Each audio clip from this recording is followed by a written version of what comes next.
ఆదిరెడ్డిని 2024లో first గెస్ట్గా మేము ముందు తీసుకొచ్చాం. ఇలాంటి స్టోరీస్ అని ఉంటే అందరికి ఇన్స్పిరేషన్గా ఉంటుంది కాబట్టి అడుగుతున్నా క్వశ్చన్. నాకు వేరే వాళ్ళ ముందు ఎమోషనల్ అవ్వడం నాకు ఇష్టం ఉండదు.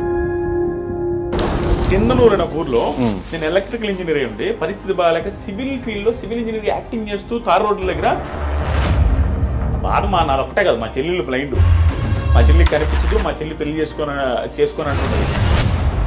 ఫైనాన్షియల్గా బీభత్సమైన ప్రాబ్లమ్స్లో ఉంది, పీక్ ప్రాబ్లమ్స్. 11 లక్షల చిల్లర బ్యాంకులో లోన్స్ ఉన్నాయి మా నాన్నకి. నాకు పిల్లని ఎవరు ఇచ్చేవాళ్ళు లేరు బ్రో. ఎందుకు సంపాదించట్లేదని మా అమ్మ సూసైడ్ చేసుకున్న ఇంటికి ఎవరైనా అంటే ఎందుకు సూసైడ్ చేసుకున్నదో, ఎన్ని ప్రాబ్లమ్స్ ఉన్నాయి, ఆ ఇంటికి మళ్ళీ కోడలు ఎవరు నింపాలనుకుంటారా? అలాంటి సిచ్యువేషన్లో ఉన్నాను. నాకు పెళ్లి తాట మా ఇంట్లో లేదు, నాకు లేదు. ప్లస్ అప్పులు నేను అందరికి ఏమి చెప్పలేని పొజిషన్. ఆ టైంలో వెనక ముందు ఆలోచించుకుంటే అంటే ఇంకా లిటరల్గా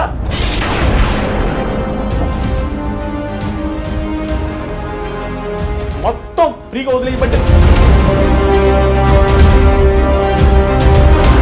నీకు ఒక టైం వస్తుంది బ్రో.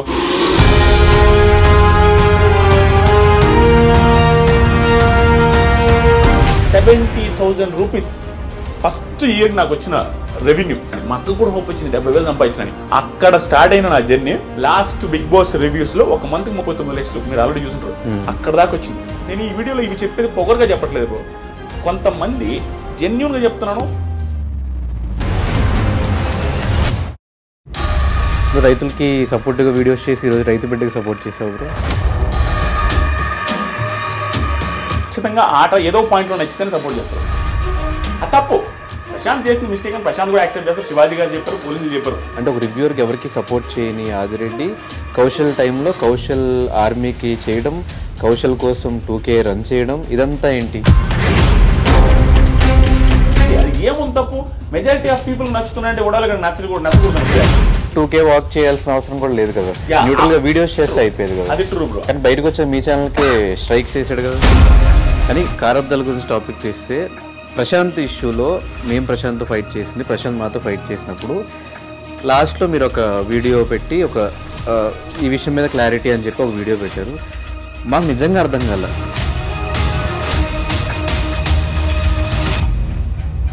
ఈ బిగ్ బాస్ నుంచి బయటకు వచ్చాక ఫేమ్ ఎందుకు నిలబెట్టుకోలేకపోతున్నారు కంటెస్టెంట్స్? నాకు అనిపించింది జెన్యూన్ చెప్పండి బ్రో. చెబితే ఓవర్ అనుకుంటారేమో. అందరూ చేస్తుంది, అందరు కాదు 90% బిగ్ బాస్ కంటెస్టెంట్స్ బయటకు వచ్చినందుకు చేస్తుంది. యాంకర్ రవి కేసు పెట్టాడు మీ మీద, రివ్యూవర్స్ అందరి మీద పెట్టాడు, కానీ మీరు ఒక్కళ్ళే ఎందుకు సారీ చెప్పారు? యాంకర్ రవి అంటే భయపడ్డారు?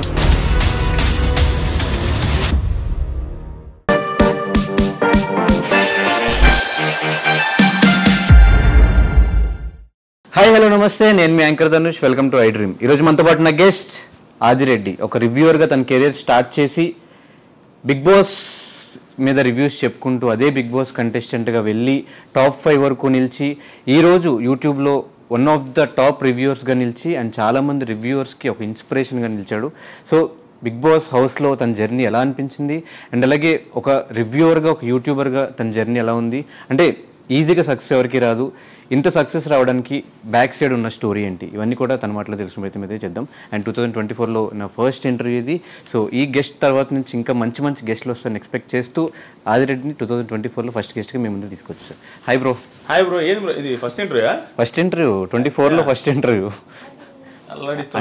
అంటే ఒక రివ్యూవర్గా సక్సెస్ అయ్యో, ఒక బిగ్ బాస్ కంటెస్టెంట్గా సక్సెస్ అయ్యో, బయటకు వచ్చిన తర్వాత ఒక సెలూన్ పెట్టి బిజినెస్లో సక్సెస్ అయ్యో, ఇల్లు కొనుక్కుంటున్నావు, కార్లు కొనుక్కుంటున్నావు, ఇంత సక్సెస్ స్టోరీ ఉంది కాబట్టి ఏదైనా లక్ ఉందేమో అని చెప్పేసి ఫస్ట్ గెస్ట్గా నేను కూర్చోబెట్టడం జరిగింది. లక్ కాదు బ్రో, యాక్చువల్గా నేను ఏది నమ్ముతానంటే ఆ లక్ కూడా యాక్చువల్గా ఏంటంటే నా లైఫ్ది నేను చూసిన తర్వాత నేను నమ్మేది ఏంటంటే ప్రతి మనిషికి ఒక పర్టికులర్ టైం ఒక పాయింట్లో మనది టర్న్ అవుద్ది.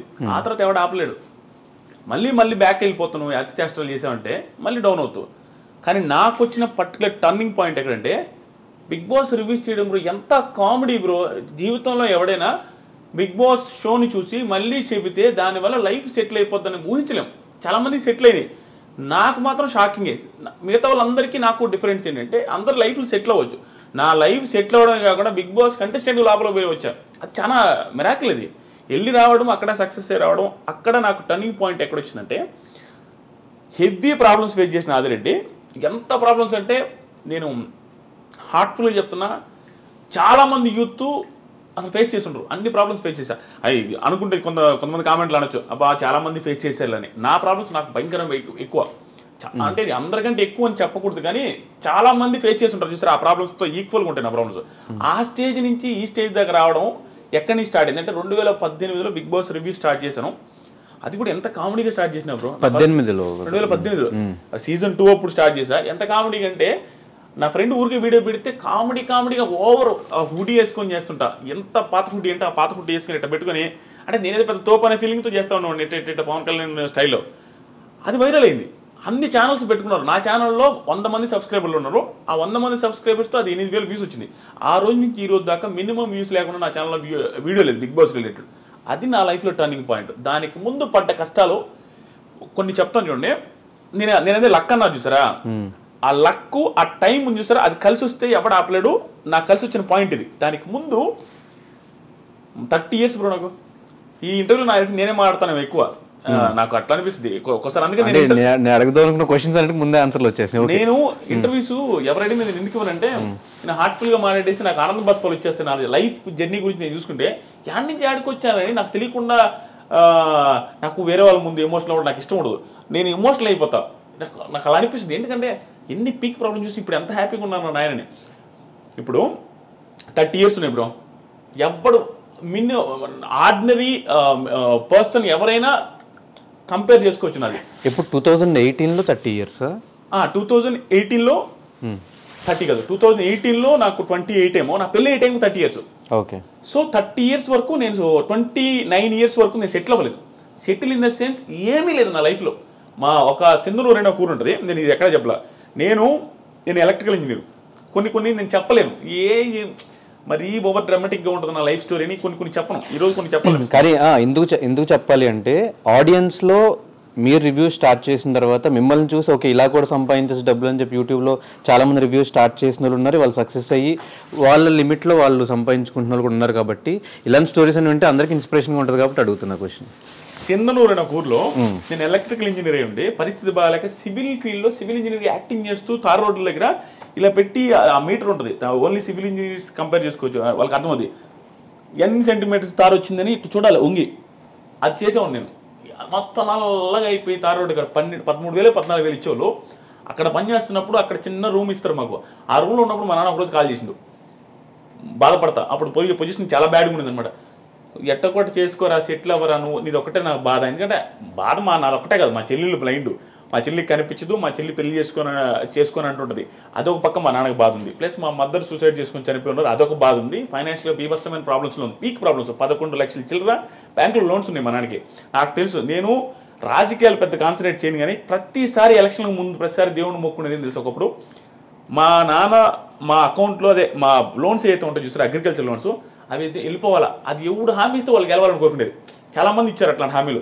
ఈసారి అగ్రికల్చర్ లోన్స్ మొత్తం పోతాయి, వాళ్ళు ఇచ్చారు వీళ్ళు ఇచ్చారు, అన్ని ఈ గవర్నమెంట్ ఇచ్చింది, ఆ గవర్నమెంట్ ఇచ్చింది. ప్రతిసారి నేను ఎవరికి హామీ ఇస్తే వాళ్ళు గెలవాలనుకున్నాను. అంటే నాకు లైఫ్లో ఇంకేం గోల్స్ ఉండేది బ్రో. నా లోన్స్ క్లియర్ అయిపోతే మా నాన్న హ్యాపీ, నేను హ్యాపీ అనుకునేవాడిని. అలా మా నాన్న ఆ రోజు సింధనూరు దగ్గర ఫోన్ చేసినప్పుడు బాధపడతా మాట్లాడాడు. అది నాకు ఇప్పటికీ గుర్తుంది. ఆ రోజు నుంచి మళ్ళీ ఆ 30 ఏళ్ళు అని చెప్పేసి పెళ్ళి అయ్యే రోజు వరకు నాకు పిల్లని ఎవరు ఇచ్చేవాళ్ళు లేరు బ్రో. అంటే ఇంకా నా పెళ్లి గురించి టాకే వచ్చేది లేదు మా ఇంట్లో. ఎందుకు సంపాదించట్లేదన్నా, లేకపోతే నేను అప్పుడు ఎంత బ్రో 48 కేజీలు వెయిట్ ఉండేవాడిని. 50 కేజీలు నా హైట్ ఇంతే ఉండదు, 6.3, 48 కేజీల వెయిట్తో. మా అమ్మ సూసైడ్ చేసుకున్న ఇంటికి ఎవరైనా అంటే ఎందుకు సూసైడ్ చేసుకున్నదో, ఎన్ని ప్రాబ్లమ్స్ ఉన్నాయో, ఆ ఇంటికి మళ్ళీ కోడలు ఎవరైనా ఇవ్వాలనుకుంటారా. ప్లస్ మా ఇంట్లో మా చెల్లి అలాగే ఉంది, ఒక పర్సన్ హ్యాండిక్యాప్డ్ పర్సన్ ఉండే ఇంటికి ఎవరు ఇవ్వాలనుకోరు. అలాంటి సిచ్యువేషన్లో ఉన్న నాకు పెళ్లి తాట మా ఇంట్లో లేదు, నాకు లేదు. ప్లస్ అప్పులు నేను అందరికీ తెలుసు. ఆ పొజిషన్ నుంచి 30 years నాకు ఎలా ఉన్నాడు చూడు. నా పెళ్లి కాలేదు, ఎవరికైనా ఒక పర్సన్కి ఎలా ఉంటుంది బ్రో, జాబ్ లేదు, పెళ్లి కాలేదు, అందరూ అడుగుతారు. మన ఫ్రెండ్స్కి మన ఫైనాన్షియల్గా ఇదేంది తెలియదు. మన బయటికి ఫ్రెండ్స్కి ఏమంటారు, ఫోన్ చేసి ఏమమ్మా ఎప్పుడు పెళ్ళి అంటారు. మనం ఏం చెప్పలేము, ఏం చేస్తున్నారు అంటారు, ఏమి చెప్పలేని పొజిషన్. ఆ టైంలో వెనక ముందు ఆలోచించుకుంటే అంటే ఇంకా లిటరల్గా ఆ పొజిషన్ ఎట్లా ఉందంటే నిల్ అనమాట బ్రెయిన్లో. అంటే మనకు ఆలోచించడానికి కూడా ఎట పోతే అట్ట వదిలేసిన, అసలు మొత్తం ఫ్రీగా వదిలేయబట్టే బిగ్ బాస్ రివ్యూ చేయండి కామెడీగా. అంటే నీకు ఒక టైం వస్తుంది బ్రో, నేను కాన్సన్ట్రేట్ చేసి నా లైఫ్ని నా కెరీర్ టర్న్ అవ్వాల. నోటుకు వచ్చినట్టు వదిలేస్తే కెరీర్ ఒక మలుపుకి వచ్చింది. అలా కామెడీగా చేసిన బిగ్ బాస్ రివ్యూస్. ఆ తర్వాత నాకు తెలియదు అసలు బిగ్ బాస్ రివ్యూస్ చేస్తే డబ్బులు వస్తాయని కూడా. 30,000 సబ్స్క్రైబర్స్ ఎంతో మానిటైజ్ చేశారు. అప్పటి నుంచి డబ్బులు స్టార్ట్ అయింది. 70,000 రూపీస్ ఫస్ట్ ఇయర్ నాకు వచ్చిన రెవెన్యూ. 70,000 రూపీస్ వస్తే మా అక్క నాతో అనేది భయంకరమైన ప్రాబ్లమ్స్ చూస్తున్నాం. మా అక్క కూడా దగ్గరుండి ఎప్పుడైనా వాళ్ళ ఇంట్లో పెట్టుకొని ఫుడ్ పెట్టి వాళ్ళ ఇంట్లో నన్ను బాగా చూసుకుంటున్నాను ఉండేవాళ్ళు. మా అమ్మ చనిపోయిన తర్వాత 70,000 వచ్చిన మా అక్క కాల్ చేసి ఏమన్నా తెలుసా, అమ్మయ్య ఇంకొక 1.5 లక్ష 2 లక్షలు చేసుకోరా మొత్తం, నీకు ఎట్ట కూడా పెళ్లి చేద్దాం, ఆ 2 లక్షలు ఇంకొక 1 లక్ష ఎట్లా కూడా అప్పు చేసి నీ పెళ్ళి అయితే బాగుంటుందని అని. మా అక్క కూడా హోప్ వచ్చింది 70,000 సంపాదించినని. అక్కడ స్టార్ట్ అయిన నా జర్నీ. లాస్ట్ బిగ్ బాస్ రివ్యూస్లో ఒక మంత్కి 39 లక్షలు మీరు ఆల్రెడీ చూసుంటారు. అక్కడ దాకా వచ్చింది. నేను ఈ వీడియోలో ఇవి చెప్పేది పొగరుగా చెప్పట్లేదు బ్రో. కొంతమంది జెన్యూన్గా చెప్తున్నాను. కొంతమంది ఫ్యామిలీస్ కానీ కొంతమంది ఫ్యామిలీస్లో ఉండే పేరెంట్స్ కానీ స్ట్రగుల్ని తీసుకోలేక సూసైడ్ తీసుకుంటారు. ఎగ్జాంపుల్ మా మదర్కి పీక్ ప్రాబ్లమ్స్. మా ఇంట్లో అందరికీ ఏంటంటే ఆస్తులు ఉండేవి బ్రో. ఆస్తులు ఎలాంటి ఆస్తులు, మెట్ట ప్రాంతం అది. ఆస్తులు అయితే ఉంటాయి చెప్పుకోవడానికి, 8 ఎకరాలు 9 ఎకరాలు 10 ఎకరాలు అంటారు. కానీ అవి ఎవడు కొండవు దాంట్లో పంటలు పండవు. ప్లస్ పల్లెటూరులో ఉండేవాడు పీక్ ప్రాబ్లమ్స్ వచ్చినా అవి అమ్మడు. దానివల్ల ఆస్తులు కొంచెం ఉన్నప్పటికి కూడా ప్రాబ్లమ్స్ ఎప్పుడు ఉండే. చేతిలో డబ్బులు ఉండేది లేదు. బర్రెలు ఉంటాయి. బర్రెలు మొత్తం మా అమ్మాయి చూసుకుంటుంది. గెడ్డి మోపులు తెచ్చేది మా అమ్మాయి, వ్యవసాయం చేసేది మా అమ్మాయి, నిమ్మతోట ఉండేది అది కూడా పోయిందిలే. అక్కడికి పోయేది మా అమ్మాయి, మాకు వండి పెట్టేది మా అమ్మాయి, 4 పిల్లకాయలని. అన్నీ చూసుకునేసరికి మా అమ్మకి బాగా, మా అమ్మ కూడా హైట్ ఎక్కువ, సన్నంగా ఉండేది. అంత ప్రాబ్లమ్స్ ఫేస్ చేస్తే ఒకసారి హోటల్ ఉండేది మాకు. ఎంత ప్రాబ్లమ్స్ అంటే ఒకసారి ఊహించుకుంటేనే అంటే నేను పేరెంట్ అయిన తర్వాత మా ఇంట్లో వాళ్ళు ఎంత స్ట్రగుల్ అయి ఉంటారో మా అమ్మ అనిపిస్తుంది. మా వైఫ్ని చూసిన తర్వాత హోటల్ ఉండేది, చిన్న హోటల్, ఊర్లో రేకుల షెడ్ వేసి ఒక హోటల్, మా సొంత ప్లేసే కాబట్టి అక్కడ పెట్టాము. బోండాలు, ఇడ్లీలు, పూరీలు అన్నీ చేసి మా అమ్మాయి పెట్టి మా అమ్మాయి వండి అందరికీ పెడతా ఉండేది. అవే డబ్బులు వస్తూ ఉండేవి. అప్పుడు మేము హ్యాపీగా ఉన్నాం. ఆ టైంలో ఆ హోటల్ పెట్టిన టైంలో మాది మంచి సక్సెస్లో ఉండేది. ఓకే కొంచెం డబ్బులు చూస్తున్నాం. ఆ టైంలో నేను బీటెక్ జాయిన్ అవుతూ ఉండేది. జాయిన్ అయ్యి బీటెక్ కాలేజీకి పోయే ముందు రోజు మండలు దుడిచేది, ప్యాకెట్లు కట్టేది. నాకు ఇష్టం ఉండదు. ఎవరికి ఇష్టం ఉంటుంది బ్రో? బిల్డప్ ఇవ్వాలని ఎవరికైనా ఉంటుంది. మిడిల్ క్లాస్ పర్సన్ బిల్డప్ ఇస్తాం. బీటెక్ స్టూడెంట్ అంటే ఏమనిపిస్తుంది? సో బిల్డప్ ముందు అనుకునే వాళ్ళం. ఆ ప్యాకెట్లు కట్టుకుంటా అవి క్లీన్ చేసుకుంటూ ఉండేది. ఆ టైంలో మా అమ్మకు ఒకరోజు నేను పూరి చేస్తా, పూరి బాండలు మొత్తం కాలం మీద పడిపోయింది. వేడి ఆయిల్ డైరెక్ట్ పూరీలు చేస్తూ ఉంది. అది స్లిప్ అయి పడిపోతే ఆ పడ్డ కాళ్ళంతా కాలిపోయింది. ఎగిరొచ్చి ముఖం మీద అంతా పడ్డాయి. మొత్తం ముఖం కాలింది, కాళ్ళు కాలి. మా అమ్మ ఆల్మోస్ట్ 3-4 నెలలు బెడ్ రెడ్. అక్కడి నుంచి అంటే ఆ రోజు నుంచి మా అమ్మకి మొత్తం టర్న్ అయింది. అంటే ప్రాబ్లమ్స్ ఏమి ఎక్కువ ఉన్నాయి, లోన్స్ ఏమి ఎక్కువ ఉన్నాయి.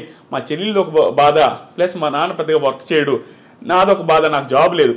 ఇవన్నీ బాధలు పెట్టుకొని ఆ టైంలో మా అమ్మ ఏమనిపిస్తుంది అంటే ఈ పెయిన్స్ ఎక్కువ ఉండేవి, బ్యాక్ పెయిన్ ఎక్కువ వచ్చేది, ఈ ఆయిల్ పడ్డ మంటలు ఎప్పుడు ఉండేవి. దానివల్ల సడన్గా ఒకరోజు సూసైడ్ చేసుకుని చచ్చిపోయింది. అది ఎందుకు చచ్చిపోయింది, ఏమి రీజన్స్ అనేది తెలియదు. మాకు అర్థమైంది ఏంటంటే ఎప్పుడు బ్యాక్ పెయిన్ అంటూ ఉంటుంది, ఈ మంటలు అంటూ ఉంటుంది, పరిస్థితులు బాగాలేవు, అప్పులు ఎట చేయాలనేది. ఎందుకంటే మా అమ్మ ఒక్కటే కష్టపడుతూ ఉంటుంది.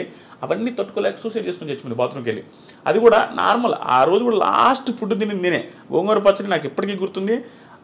అంటే మన బెల్ల పెట్టుండదు తెలుసాను. ఇప్పుడు నేను రిగ్రెట్ ఫీల్ అవుతా. ఆ రోజు కూడా నాకు ఇప్పటికి గుర్తు. ఏంది మా ఈరోజు కూర అంటే పచ్చడి రానిది. పచ్చడితో ఏంది అంటే మా ఇది సరే పెట్ట 2 ముద్దలు తిని నేను తినలేను తిను. మన బిహేవియర్ అట్లా ఉంటుంది. బిల్డప్ ఇస్తుంటాం కదా, ఇసిరేసేది ప్లేట్లు, అదే విధంగా ఉండేది. అక్కడ పెట్టేస్తే మా అమ్మాయి లాస్ట్లో సరే నేను తింటలేపు అన్నది పెట్టేసి ఆ ఫ్రెండ్ వాళ్ళ ఇంటికి వెళ్ళిన. రోజు ఆడే పడుకునేది మా ఫ్రెండ్ వాళ్ళ ఇంట్లో. ఎందుకంటే చిన్నప్పుడు మా ఇంట్లో దొంగలు పడ్డారు. అప్పటి నుంచి నాకు దొంగలు అంటే భయమే. మా ఇంట్లో పడుకున్నాను. అక్కడికి వెళ్తే నేను వేరే ఫ్రెండ్స్తో ఫోన్ మాట్లాడుతున్నా 11-11:30 టైంలో. నాకు ఫోన్లు వస్తా ఉన్నాయి మా ఇంట్లో నుంచి నాన్ స్టాప్గా. కట్ చేస్తా ఉన్నా, మనకి ఓవరు కట్ చేస్తున్నా. ఒక టైంలో ఫోన్ చేస్తానంటే ఇంటికి అడిగినా అన్నాడు. మర్చిపోయింది. నేను ఫోన్ ఎత్తకపోతే నా ఫ్రెండ్ లోపల ఇంట్లో ఉన్నాడు. వాడికి ఫోన్ చేసి అది ఈయన ఫోన్ ఎత్తట్లేదు, ఒకసారి ఇంటికి రమ్మని రాను. వాళ్ళకి మా అమ్మ చచ్చిపోయిన విషయం చెప్పేశారు. అలా చెప్పేశారు. నేను బయట ఫోన్ మాట్లాడుతున్నా నైస్గా. వాడు పప్పు తిన్న అన్నంతో వచ్చిండు. బయటికి వచ్చి మామ మీ ఇంటి దాకా పెద్ద మామ అన్నాడు. నువ్వు పోయి రాపరా, మీ అన్నతో నాకు పని ఉందంటే నువ్వు పోయి రాపరా. వాడేమనంటే ఎక్స్ట్రా చెప్పుడు రామావ అనేసరికి సరే అని నేను ఫోన్ పెట్టకుండా మధ్యలో కూర్చొని బైక్లో మాట్లాడుతూ ఉన్నా. వాడులా మామ ఫోన్ పెట్టి మామ అన్నాడు. ఫోన్ పెట్టి అన్నాడు.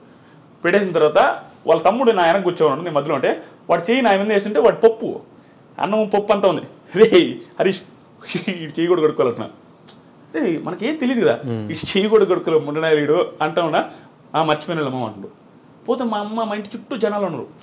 ఏంది వీళ్ళందరూ ఈ టైంలో ఉంటే ఏమైనా గొడవ అయింది ఇంట్లో, ఎందుకు ఏంటి అసలు పోగానే మా అమ్మని బయట తెచ్చున్నారు, గుండెల మీద వస్తూ ఉన్నారు. అబ్బా నాకు అంటే నేనే ఉన్నాను బతుకుంది అనుకున్నా. ఎంత అప్పుడు ఇంకా వెంటనే చూడగానే చచ్చిపోయింది. నేను మిద్ది మీద పోయి బీభత్సంగా ఏడ్చిపోవడానికి ఆ రోజు నుంచి దాదాపు 1 month నేను ఫుల్ స్ట్రగుల్ అయిపోయినా. యాక్చువల్గా నేను బాధపడను, ఓ అమ్మ నేను ఎమోషనల్ అయిపోతా స్వామి నిజంగానే. యాక్చువల్గా నేను బాధపడను. ఆ టైంలో నా బాధ అంటే తెలిసింది. అంటే వెరీ రెక్లెస్ క్యాండిడేట్ బ్రో. అంటే రెక్లెస్ అంటే మనకి ప్రేమ ఉంటుంది. చాలామంది పిల్లకాయల దగ్గర యూత్ దగ్గర ఉండేది ఇదే, అమ్మన్న నాన్న ఇష్టమే, తెలియకుండా కోపాలు ఎవరు మేము చూపించలేక ఇంట్లో సిరీస్లు కొడుతూ ఉంటారు ప్లేట్లు. నేనంతే, పప్పుచారు అంటే ఇష్టం, పప్పుచారు చేయకపోతే నేను ప్లేట్ ఇసిరేస్తుండేది, ఏంది కూరలు ఎప్పుడు ఇదేనని. పరిస్థితులు బాగాలేవు, అది మనకు తెలిసినా కూడా బిల్డప్ ఇస్తుంటాం. ఆ సిచ్యువేషన్ అప్పుడు నాకు అన్నీ గుర్తొస్తుంది, ఎంత ఓవర్ చేసామురా అని. కానీ నిజంగా చెప్తున్నా బ్రో, మా అమ్మ చనిపోయే ముందు 2 months 2-3 months మా అమ్మని భయంకరంగా అర్థం చేసుకుందాను. చెప్పిన ప్రతి మాట వినేవాడిని. ఎందుకో మా అమ్మ భయంకర స్ట్రగుల్ అవుతుంది నాకు అర్థమైంది. అక్కడ ఒక టైం వస్తుంది చూసారా, మనం కూడా ఎంత ఎదవైనా అర్థం చేసుకుంటాడు, ఆ పక్కలో నేను ఎంత ఇబ్బంది పడుతున్నాను. ఆ టైం అది మళ్ళీ అర్థం చేసుకునేది బ్రో. చిన్న మాట, ఒకప్పుడు నేను రోడ్లో పేరాపర్ వచ్చినాడు అంటే నేను మాపము అనేవాడిని. అలాంటిది ఒక మాట చెప్పిన వెంటనే వెళ్ళేవాడిని. మా అమ్మకి భలే నేను ఒక్కని ఎంత బాగా వింటున్నాడు అనే ఫీలింగ్లో ఉండేది. కానీ సడన్గా చేసుకునేసరికి మాకు ఎవ్వరికి అర్థం కాదు. అది ఎట్లా అంటే బాత్రూమ్ రేకులు బాత్రూము, మా అమ్మ 5.7 5.8 ఉంటుంది, ఆ ఎత్తు 5.9 ఉంటుంది అంతే ఆ బాత్రూమ్. అంటే మనిషి ఊరేసుకొని ఏలాడాలంటే కాలు తగులుతుంటాయి. ఎలా ఎంత ఇబ్బంది పడి ఊరేసుకున్నదని మాకు ఇప్పటికీ ఆశ్చర్యంగా అనిపిస్తుంది, ఎంత పెయిన్ ఉంటే బాధపడద్దని. ఈ సుత్తి అంతా నేను ఎందుకు చెప్తున్నా అంటే, సుత్తి కాదు, చాలా మందికి ఇది ధైర్యాన్ని ఇవ్వాలి నాకు. ఆ పొజిషన్ నుంచి మా అమ్మ లైఫ్ మారదులే, ఇంకా నా జీవితమే ఇంతే అనుకుని సూసైడ్ చేసుకుంటే, అంటే మీరు నేను ఇంకా నా లైఫ్ మారదు అనుకుంటే, నేను ఇప్పుడు 20 మంది లైఫ్ని మారుస్తున్నా. నేను సెలూన్ పెట్టి నా సెలూన్లో 20 మంది పనిచేస్తున్నారు, నా చుట్టూ 5-6 మంది ఉంటారు, వాళ్ళ లైఫ్లు నేను చూసుకుంటూ ఉంటాను. ఇన్ని లైఫ్లు నేను మారుస్తుంటే మా అమ్మ లైఫ్ మార్చలేను అనుకున్నది. హోప్లెస్గా అయిపోయి సూసైడ్ చేసుకుని చచ్చిపోయింది, ఇంకా ఆనందం ఉంటుంది. అదే మా మదరు సూసైడ్ చేసుకోకుండా ఎదిరించి పోరాడి ఇక్కడ దాకా ఉండుంటే, ఈరోజు మా మదర్ ఉన్నప్పుడు నా సక్సెస్ ఇంకా ఎక్కువ ఉండేది కూడా, ఆనందంలో ఇంకా హ్యాపీగా ఉండదు. ఇప్పుడు మేము వీడియో చేస్తున్నాం, మా అమ్మ మదర్ కూడా మా వీడియోస్లో ఉండుంటే ఇంకా ఎంత బాగుంటుంది. ఇవన్నీ ఆలోచించుకుంటుంటే నాకు అనిపిస్తుంది, ఒరే నాయన సూసైడ్ ఎందుకు చేసుకుంటారో, నా లైఫే బెస్ట్ ఎగ్జాంపుల్. అసలు టర్నింగ్ పాయింటే ఉండదు, హ్యూజ్ ప్రాబ్లమ్స్ కానీ మా అమ్మ సూసైడ్ చేసుకున్నది. నా లైఫ్ ఈరోజు ఎట్టుంది, ఏ రకంగా ఉంది. మా ఊర్లో ఇంకొక ఎగ్జాంపుల్ నేను క్వశ్చన్ కూడా అడగా, నాకు మా ఊర్లో చిన్న ఎగ్జాంపుల్ చూడండి లైఫ్ మారడానికి. నేను జస్ట్ ఒక ఇంగ్లీష్ మాట మాట్లాడితే యా అన్న ఒకరి ముందు ఏదో అడిగితే యా అంటే మేము కానీ మెతుకులేదు కానీ ఇంగ్లీష్ రా నీకు అన్నారు. నేను 10th చదివేటప్పుడు ఆ పొజిషన్ అట్లా ఉండేది మాకు. ఆ రోజు నుంచి నా దగ్గర అప్పు తీసుకుని వాళ్ళు 10,000 ఎగ్గొట్టారు. అది అక్కడ దాకా వచ్చి ఇవన్నీ మా అమ్మ జోలు అయిపోయింది. ఇప్పుడు ఇంట్లో వాళ్ళకి ఎట్ట బ్రో, పల్లెటూరు ఆడవాళ్ళకి ఎట్ట, మా కొడుకు 30,000 శాలరీ అయితే 50 చెప్పుకుంటారు, అదే వాళ్ళకి ఆనందం. ఇవన్నీ మా అమ్మ చూడలేకపోయింది. ప్లస్ బంగారం ఉండేది లేదు, ఏ పెళ్ళిళ్ళకి పోయినా మా అత్తోళ్ళ దగ్గర తీసుకుని పోయేది. ఆ పొజిషన్ నుంచి ఈరోజు ఏమైనా కొనిచ్చే పొజిషన్ చూడలేకపోయింది. అందుకని ఆవేశపడకూడదు మనిషి. ప్రతి ఒక్కడికి నేనే సక్సెస్ అయినా బ్రో, నా దగ్గర టాలెంట్ లేదు, నేను జెన్యున్గా ఒప్పుకున్నా, నా దగ్గర ఏ టాలెంట్ లేదు, మాట్లాడతా అంతే. ఏది హార్ట్ఫుల్గా మాట్లాడతా, ఏది అనిపిస్తే అది మాట్లాడతా. టాలెంట్ లేని నేనే పెద్దగా చదివాను కూడా కాదు, ఓకే ఏదో వచ్చాయి. అలాంటి పర్సన్ నేనే సక్సెస్ అయిపోయి నా లైఫ్ మా ఫ్యామిలీ లైఫ్ మార్చేస్తే, ఎంతోమంది బీభత్సమైన టాలెంట్ ఉంటుంది, వాళ్ళు ఎందుకు చచ్చిపోవాలా, వాళ్ళు ఎందుకు సూసైడ్ చేసుకోవాలి, నాకు అర్థం కాలే. నువ్వు వెయిట్ చేయి. బిగ్ బాస్ తుప్పాస్ బిగ్ బాస్ చాలా మంది ఆ షోని తిట్టుకుంటూ ఉంటారు, ఇప్పుడు తెలియదు ఉంది అది ఒక షోనా అంటారు.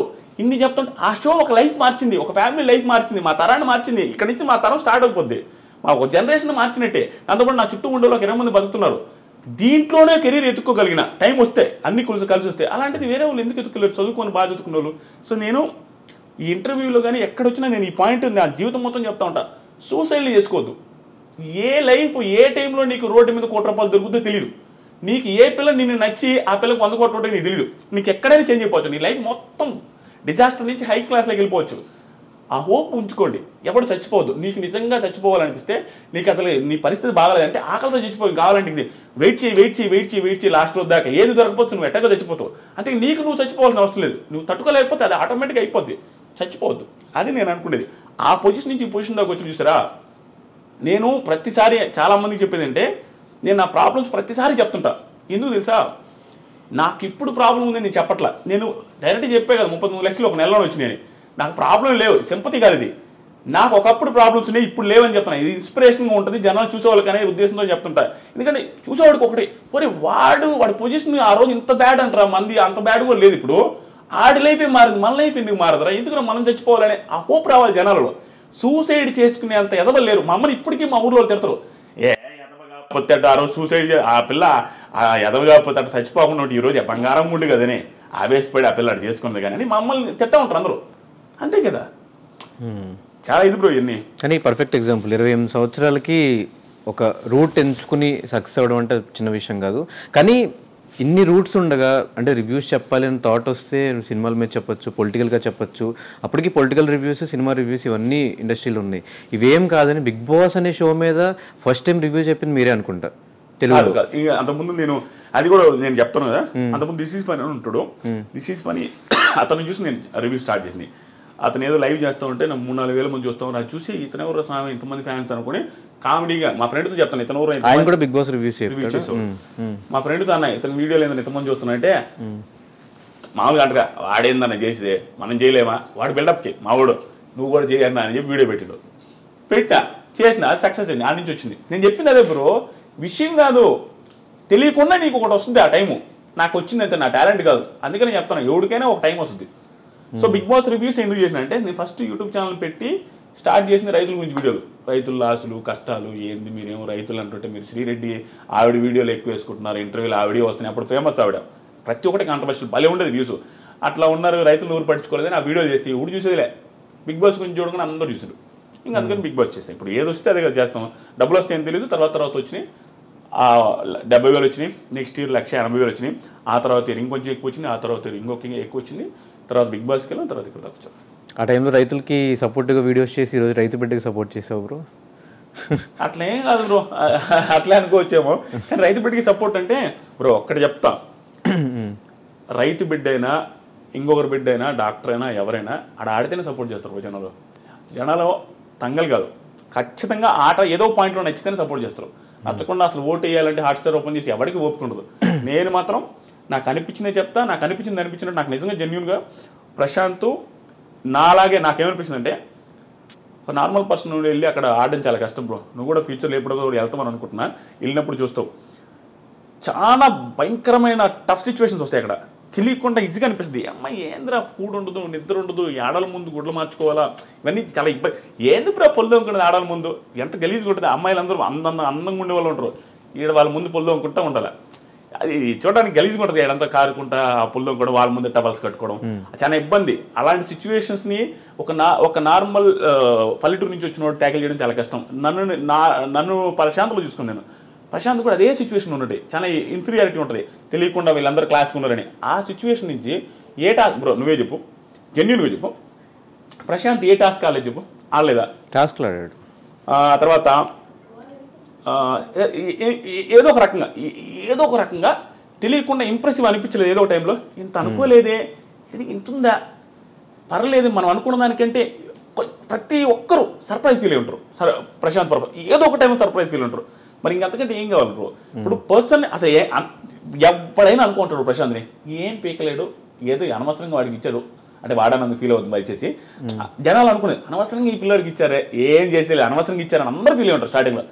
కానీ ఆ అనుకున్న వాళ్ళే ఒక టైంలో సర్ప్రైజ్ ఉంటారు మనోడి పర్ఫార్మెన్స్ చూసి. నాకు అలా నచ్చేది సపోర్ట్ చేశారు. సపోర్ట్ అంటే రోజు ఏం చేయలేదు, కానీ రివ్యూవర్స్ వల్ల జనాలు ఇన్ఫ్లుయెన్స్ అవుతున్నారు. రివ్యూవర్స్ హౌస్లో ఉన్నంత వరకు ఒకలా చెప్పిన తర్వాత బయటకు వచ్చాక వాళ్ళ బిహేవియర్ చేంజ్ అయినప్పుడు ఖచ్చితంగా రివ్యూవర్స్ అనే ఛాన్సెస్ ఉంటాయి కదా. ఉంటాయి, కానీ రివ్యూస్ అంటే ఏంది, మేము రివ్యూ చేసేది ఏంది బిగ్ బాస్ షోని. సో మాకేం అవసరం బిగ్ బాస్ షో. ఇప్పుడు నా పక్కింటోడు 4 మర్డర్లు చేసిన బిగ్ బాస్కి వెళ్ళినా, మా ఇంట్లో వాళ్ళనే మర్డర్ చేస్తున్నా కూడా అంటే నేను బిగ్ బాస్ హౌస్కి పోతే వాడు బాగా ఆడితే సపోర్ట్ చేస్తా. వచ్చిన తర్వాత వాడు ఎలా ఉండో, వెళ్ళక ముందు ఎలా ఉండో నాకు సంబంధం లేదు, నాకే కదా ఏ రివ్యూ సంబంధం. షోలో ఎలా ఉంది అలా. షోలో ప్రశాంత్ బాగా ఆడాడు, శివాజీ గారు బాగా ఆడారు, పొగడతాం. ఇంకొకరు బాగా లేదు విమర్శిస్తామంటే ఏమి బీభత్సం ఏం కదా, అందరే చెప్తాం ఈరోజు బాగా లేదంటే బాగా లేదని చెప్తాం. సో స్టిల్ జనాలు మమ్మల్ని కూడా జడ్జ్ చేస్తారు. ఈడేం పెద్ద పుడింగ్ అంటే నేను ఆల్రెడీ ఏం పుడింగా, నేను ఒకరు బాగా ఆడలేదంటే వాడు నన్ను తిడతారు చూసి జనం. అది మేము యాక్సెప్ట్ చేస్తాం, ఎందుకంటే నార్మలే. మేము క్రిటిసైజ్ చేసినప్పుడు నన్ను క్రిటిసైజ్ చేయలేరా, యాక్సెప్ట్ చేస్తాను.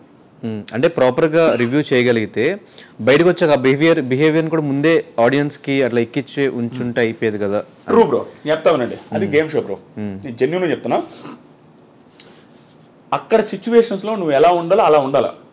సో అది యాక్టింగ్ అనుకుంటారో ఇంకోటి అనుకుంటారో ఏదైనా అనుకుంటారు, నటించినా పర్లేదు. ఓకే, నువ్వు అక్కడున్న సిచ్యువేషన్లో నువ్వు బాగుంటే చాలు. నాకు ఏది మనకు అది ఇంప్రెసివ్గా అనిపించాల.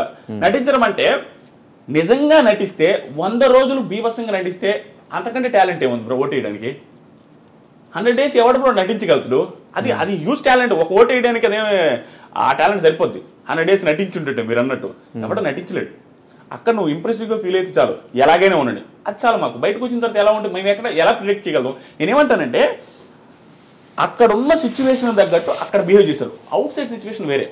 అవుట్ సైడ్ పోలీసులు ఉంటారు, పల్లె ప్రశాంత్ అందరూ తొబ్బట్టరు, బయటకు వచ్చిన తర్వాత ఇలా చేశాడు అలా చేశాడు. లోపల పోలీసులు లేరు, లోపల క్రౌడ్ లేదు. బయటకు వచ్చిన తర్వాత క్రౌడ్ ఉంది, బయటకు వచ్చిన తర్వాత పోలీసు ఉంది. ఈ సిచ్యువేషన్ అక్కడ లేదు, ఆ సిచ్యువేషన్ ఇక్కడ లేదు. అక్కడ తగ్గట్టు అక్కడ ఉంటారు, ఇక్కడ తగ్గట్టు ఇక్కడ ఉంటారు. ఇదే క్రౌడ్తో ఇదే సిచ్యువేషన్ ఇదే పోలీసుల ముందు పల్లె ప్రశాంత్ బిగ్ బాస్ బిఫోర్ ఎక్కడ మనకు కనపడలే. ఎలా బిహేవ్ చేస్తారో మనకు తెలియదు. సిచ్యువేషన్ బట్టి మనిషి బిహేవ్ చేస్తారు కానీ ప్రతిసారి ఒకే రకంగా ఎవడు బిహేవ్ చేయడు.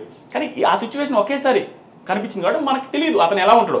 కాబట్టి మనమేమనుకున్నాము అతను ఇలాగే ఉండాలని ఒక స్టాండర్డ్ పెట్టుకున్నాం అనేది నా ఫీలింగ్. నాకైతే జెన్యూన్ చెప్తున్నా, ప్రశాంత్ ఇలాగే డౌన్ టు ఎర్త్ ఉండాలా, ఇంత నోరు లేయకూడదు, ఇంత ఓవర్ చేయకూడదు అనే ఫీలింగ్ మనం పెట్టుకున్నాం. అంటే హౌస్లో అలా ఉన్నాడు కాబట్టి మనం బయటకు వచ్చాడు ఆబ్వియస్గా అలా పెట్టుకున్నారు బ్రో. అంతేగాని అది తప్పు. ప్రశాంత్ చేసిన మిస్టేక్ అని ప్రశాంత్ కూడా యాక్సెప్ట్ చేస్తారు, శివాజీ గారు చెప్పారు, పోలీసులు చెప్పారు, అది మిస్టేకే. కానీ అత్యుత్సాహంతో జరిగింది తప్పించేదో ఇదే ఆ బిహేవియర్. అయినా ఆ బిహేవియర్తో మాకు సంబంధం లేదు బ్రో, రివ్యూవర్స్కి ఎవరికి సంబంధం లేదు. మాకు బిగ్ బాస్ షోలో ప్రశాంత్ బాగా ఆడాడు, దెర్ ఈస్ నో డౌట్, అందుకే గెలిచాడు. సో ఇదే మీరు స్టార్ట్ చేసిన సీజన్లో రివ్యూస్ చెప్తున్న సీజన్లో కౌశల్ అనే పర్సన్కి అంటే ఒక రివ్యూవర్కి ఎవరికి సపోర్ట్ చేయని ఆదిరెడ్డి కౌశల్ టైంలో కౌశల్ ఆర్మీకి చేయడం, కౌశల్ కోసం 2K రన్ చేయడం, ఇదంతా ఏంటి అంటే అది ఆ టైంలో ఏమైనా పాపులారిటీ కోసం కౌశల్కి అంత పేరుంది కాబట్టి ఏదో మన పేరు కూడా వినిపిస్తుంది అలా ఏమన్నా? అలా ఏం కాదు బ్రో. రివ్యూ స్టార్ట్ చేసినప్పటి నుంచి నాకు జెన్యూన్గా ఇప్పుడు చెప్తున్నా, Kaushal one of the best contestants. ఎవరు అవునున్నా కాదన్నా కౌశల్ ముందే చెప్తాను, కౌశల్ గారి ముందే చెప్తాను. మొన్న కూడా అవార్డ్స్ ఫంక్షన్కి వెళ్ళినప్పుడు కూడా నేను ఆయన పేరు చెప్పాను. ఆయన పక్కన ఉన్నాడు, నేను ఆయన పెద్ద మాట్లాడుకునేది లేదు ఇప్పటి వరకు. ఆయన ముందు ఏం చెప్పానంటే కౌశల్ అనే సీజన్ వల్ల నాకు పాపులారిటీ వచ్చింది, నాకు చాలా నేను సెట్ అవ్వడానికి one of the main reasons Kaushal అనే సీజన్, కౌశల్ గారు కూడా అని చెప్పా. ఇప్పటికీ ఆ గ్రాటిట్యూడ్ నాకుంది. నేను ఎప్పుడైనా కూడా కౌశల్ గారి గేమ్ని ఎవడు తప్పట్లేడు. కౌశల్ తోప్ కంటెస్టెంట్, అట్లానే గెలిచాడు. కాబట్టి నేను సపోర్ట్ చేశాను బ్రో. 85-80% పీపుల్ సపోర్ట్ చేశారు అక్కడ, యునానిమస్గా గెలిచాడు. దాంట్లో నేను సపోర్ట్ చేయకపోతే నేను ఏదైనా అవుతా. ఆయన సపోర్ట్ చేస్తుంది. జనాలు ఒకటి మిస్కన్సెప్షన్లో ఉన్నారు బ్రో. రివ్యూవర్స్ అనేది ఎట్లా అంటే తెలుసా, వ్యూస్ కోసం నువ్వు ప్రశాంత్ని పొగుడుతున్నావు, వ్యూస్ కోసం శివాజీని పొగుడుతున్నావు. వ్యూస్ కోసం పొగుడుతున్నావు అంటే వాళ్ళ మీనింగ్ ఏంటి? శివాజీని పొగిడితే వ్యూస్ వస్తాయని, శివాజీ పేరు పెడితే వ్యూస్ వస్తాయని కదా. శివాజీ పేరు పెడితే వ్యూస్ వస్తాయని అర్థమైంది శివాజీకి పాజిటివ్ ఉన్నట్టే కదా. శివాజీకి జనాల్లో పాజిటివ్ ఉంటే నాకు ఒకటే నెగిటివ్ అనిపిస్తాడా? అది ఏముంది తప్పు? మెజారిటీ ఆఫ్ పీపుల్ నచ్చుతున్నాయంటే ఉడాలి నచ్చకూడదని ఉందే. నాకు నచ్చుతారు. కానీ రివ్యూవర్ న్యూట్రల్ గా ఉండాలి కదా. అంటే బయటకు వెళ్ళి 2K వాక్ చేయాల్సిన అవసరం కూడా లేదు కదా, న్యూట్రల్ గా వీడియోస్ చేస్తే అయిపోయేది కదా. అది ట్రూ బ్రో. అది ఆ రోజు ఏమైందంటే అది కొంచెం పిల్ల బచ్చే చేస్తాలే, నేను యాక్సెప్ట్ చేస్తా. అది నిబ్బా చేస్తా. 28 years మీకు? 28. నాకు 28. నా కెరీర్ కి నిబ్బా కెరీర్ అది. సో నాకు అంత సీరియస్ ఇది ఏం లేదు. అప్పటికప్పుడే సెట్ అయినా, అప్పుడప్పుడే దానికి డబ్బులు కూడా రాలి అప్పటికి. ఎందుకంటే మానిటైజ్ కూడా అప్పుడే ఛానల్ స్టార్ట్. నేను ఎప్పుడు సీజన్ మధ్యలో స్టార్ట్ చేశా, 70 రోజు 60 రోజు స్టార్ట్ చేసిన ఛానల్ని. అక్కడి నుంచి ఆ 40 రోజులు చేసిన రివ్యూ అంతే. అప్పుడు నిబ్బా కెరీర్లో ఉండి నాకు తెలియక చేశా. స్టిల్ ఆ రోజు ఊపుకి, మీకు తెలుసో తెలీదు, ఆ రోజు ఊపికి ఊడికైనా కూడా బయటకు వెళ్ళి కౌశల్ అంటారా అనే ఊపు ఉండింది ఆ సీజన్. ఆ ఊపులో కలిసిపోయింది తప్ప అంత మించి రివ్యూవర్ చెప్పకూడదు చేయకూడదు అనేసి అంతేం ఆలోచించడం. కానీ బయటకు వచ్చే మీ ఛానల్కి స్ట్రైక్స్ వేసాడు కదా కౌశల్. ఏదో అది మిస్అండర్స్టాండింగ్స్ వచ్చి అట్లా ఇట్లా వేశారు. నేను ఫీల్ అవ్వలేదు. ఆ ఛానల్ ఏం పోలేదులే. ఒక 2 స్ట్రైక్లు ఏం పడ్డాయి, 3ది పర్లేదు. అది వాళ్ళ ఇష్టం. Still I have too much of gratitude for Kaushal అన్న. కానీ ఎప్పుడన్నా రివ్యూవర్స్కి అందరు డబ్బులు ఆఫర్ చేస్తారు, మీరు ఎవరి గురించి పాజిటివ్గా మాట్లాడారంటే వీళ్ళు డబ్బులు ఇచ్చి ఉంటారు, వాళ్ళ గురించి తిట్టారంటే వీళ్ళు డబ్బులు ఇచ్చి ఉంటారు అన్న మాటలని వినిపిస్తుంటాయి కదా. ఎప్పుడన్నా అలాంటి ఆఫర్స్ వచ్చినాయి? ఆఫర్స్ వచ్చాయి. నేను అసలు కేర్ చేయను బ్రో. ఎందుకంటే జెన్యూన్గా నీకు కూడా తెలుసు నా బిహేవియర్. నేను అసలు డబ్బులు లెక్కే చేయను. నేనే 10 మందికి ఇస్తుంటాను. నాకు ఒకడు ఇస్తానంటే ఇప్పుడు ఒకడికి ఇగో హట్ అవుతా బ్రో. ఒకటి 10 మందికి హెల్ప్ చేసి 10 మందికి డబ్బులు లెక్క చేయనోడు వాడు వచ్చి నాకు ఇస్తానని నాకు కాలదా? ఎవరికైనా కాలదే, ఈడే నాకు ఇచ్చేదని. నేను అట్లా చాలా ఒక 2-3 చెప్పింది, నేనే నీకు ఇస్తానన్నది కూడా ఉంది. అంటే కాలద్ది ఈడ, అంటే డబ్బులు ఇస్తే అంత చీప్గా కనపడుతున్నాం మనం అని. ఎందుకంటే ఎవరు డబ్బులు ఇస్తే మనం ఎన్ని రోజులను పొగుడుతాం బ్రో. అక్కడ విషయం లేకుండా పొగిడితే నీ ఫ్యూచర్, నీ లైఫ్ ఇది. ఛానల్ ఎత్తేసి పోతావా? మన ఐ డ్రీమ్ ఛానల్లో ఒక డబ్బులు ఇస్తే మనం పూర్తిగా కూర్చుంటే ఛానల్లో ఏముంటుంది ఇక అట్లా ఉండదు కదా. ఏదైతే అనిపిస్తుందో అది చెప్తేనే నీకు ఫ్యూచర్ ఉంటుంది. అడిచే 20,000కి కంటెస్టెంట్కి ఎంత వస్తుంది బ్రో? పాపం వాళ్ళు ఎంత కెరీర్, ఇప్పుడు బిగ్ బాస్కి వెళ్తున్నారంటే కెరీర్ సెట్ కాని వాళ్ళు వెళ్తారు మోస్ట్లీ. అలాంటి వాడు డబ్బులు ఇచ్చి ఎంత ఇచ్చి కొంటాడంతే. ఒకటో ఎపిసోడ్లో పొగుడతాం, 100 ఎపిసోడ్లో పొగడగలుగుతామా? సో కరెక్ట్గా ఏ ఎపిసోడ్లో నెగిటివ్ చేస్తే వాడు అడగడా డబ్బులు తీసుకున్నావు నెగిటివ్ చేస్తామని? వాడికి ఏం సమాధానం చెప్పాలా? అది ఇంపాసిబుల్. ఎవరికి డబ్బులు ఇవ్వరు, ఏ రివ్యూలు డబ్బులు తీసుకొని రివ్యూ చేయరు. కానీ పర్సెప్షన్ వేరు ఉంటుంది. బిగ్ బాస్ షోనే 100 మంది 100 రకాలుగా కనపడుతుంది కాబట్టి ఆదిరెడ్డికి ఒక రకంగా కనపడుతుంది, దిస్ ఈజ్ ఫనీకి ఒక రకంగా కనపడుతుంది కాబట్టి ఒక్కొక్కరు ఒక్కొక్క యాంగిల్ చెప్తారు. అంతకుమించి ఏమి లే. జనాలేమో తిడతారు బ్రో, జనాలకు కూడా వేరే యాంగిల్ కనపడింది కాబట్టి మనల్ని తిడతారు. తిట్టడం అంటే అది క్రిటిసైజ్ చేస్తారు, అది తప్పు ఏం లేదు.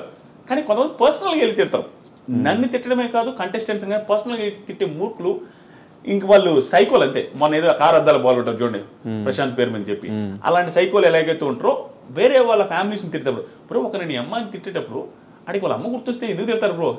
నేను ఎవరిని తిట్టాను బ్రో, ఎందుకు తెలుసా? నాకు మా అమ్మ అన్న మన అంటే ఇష్టం.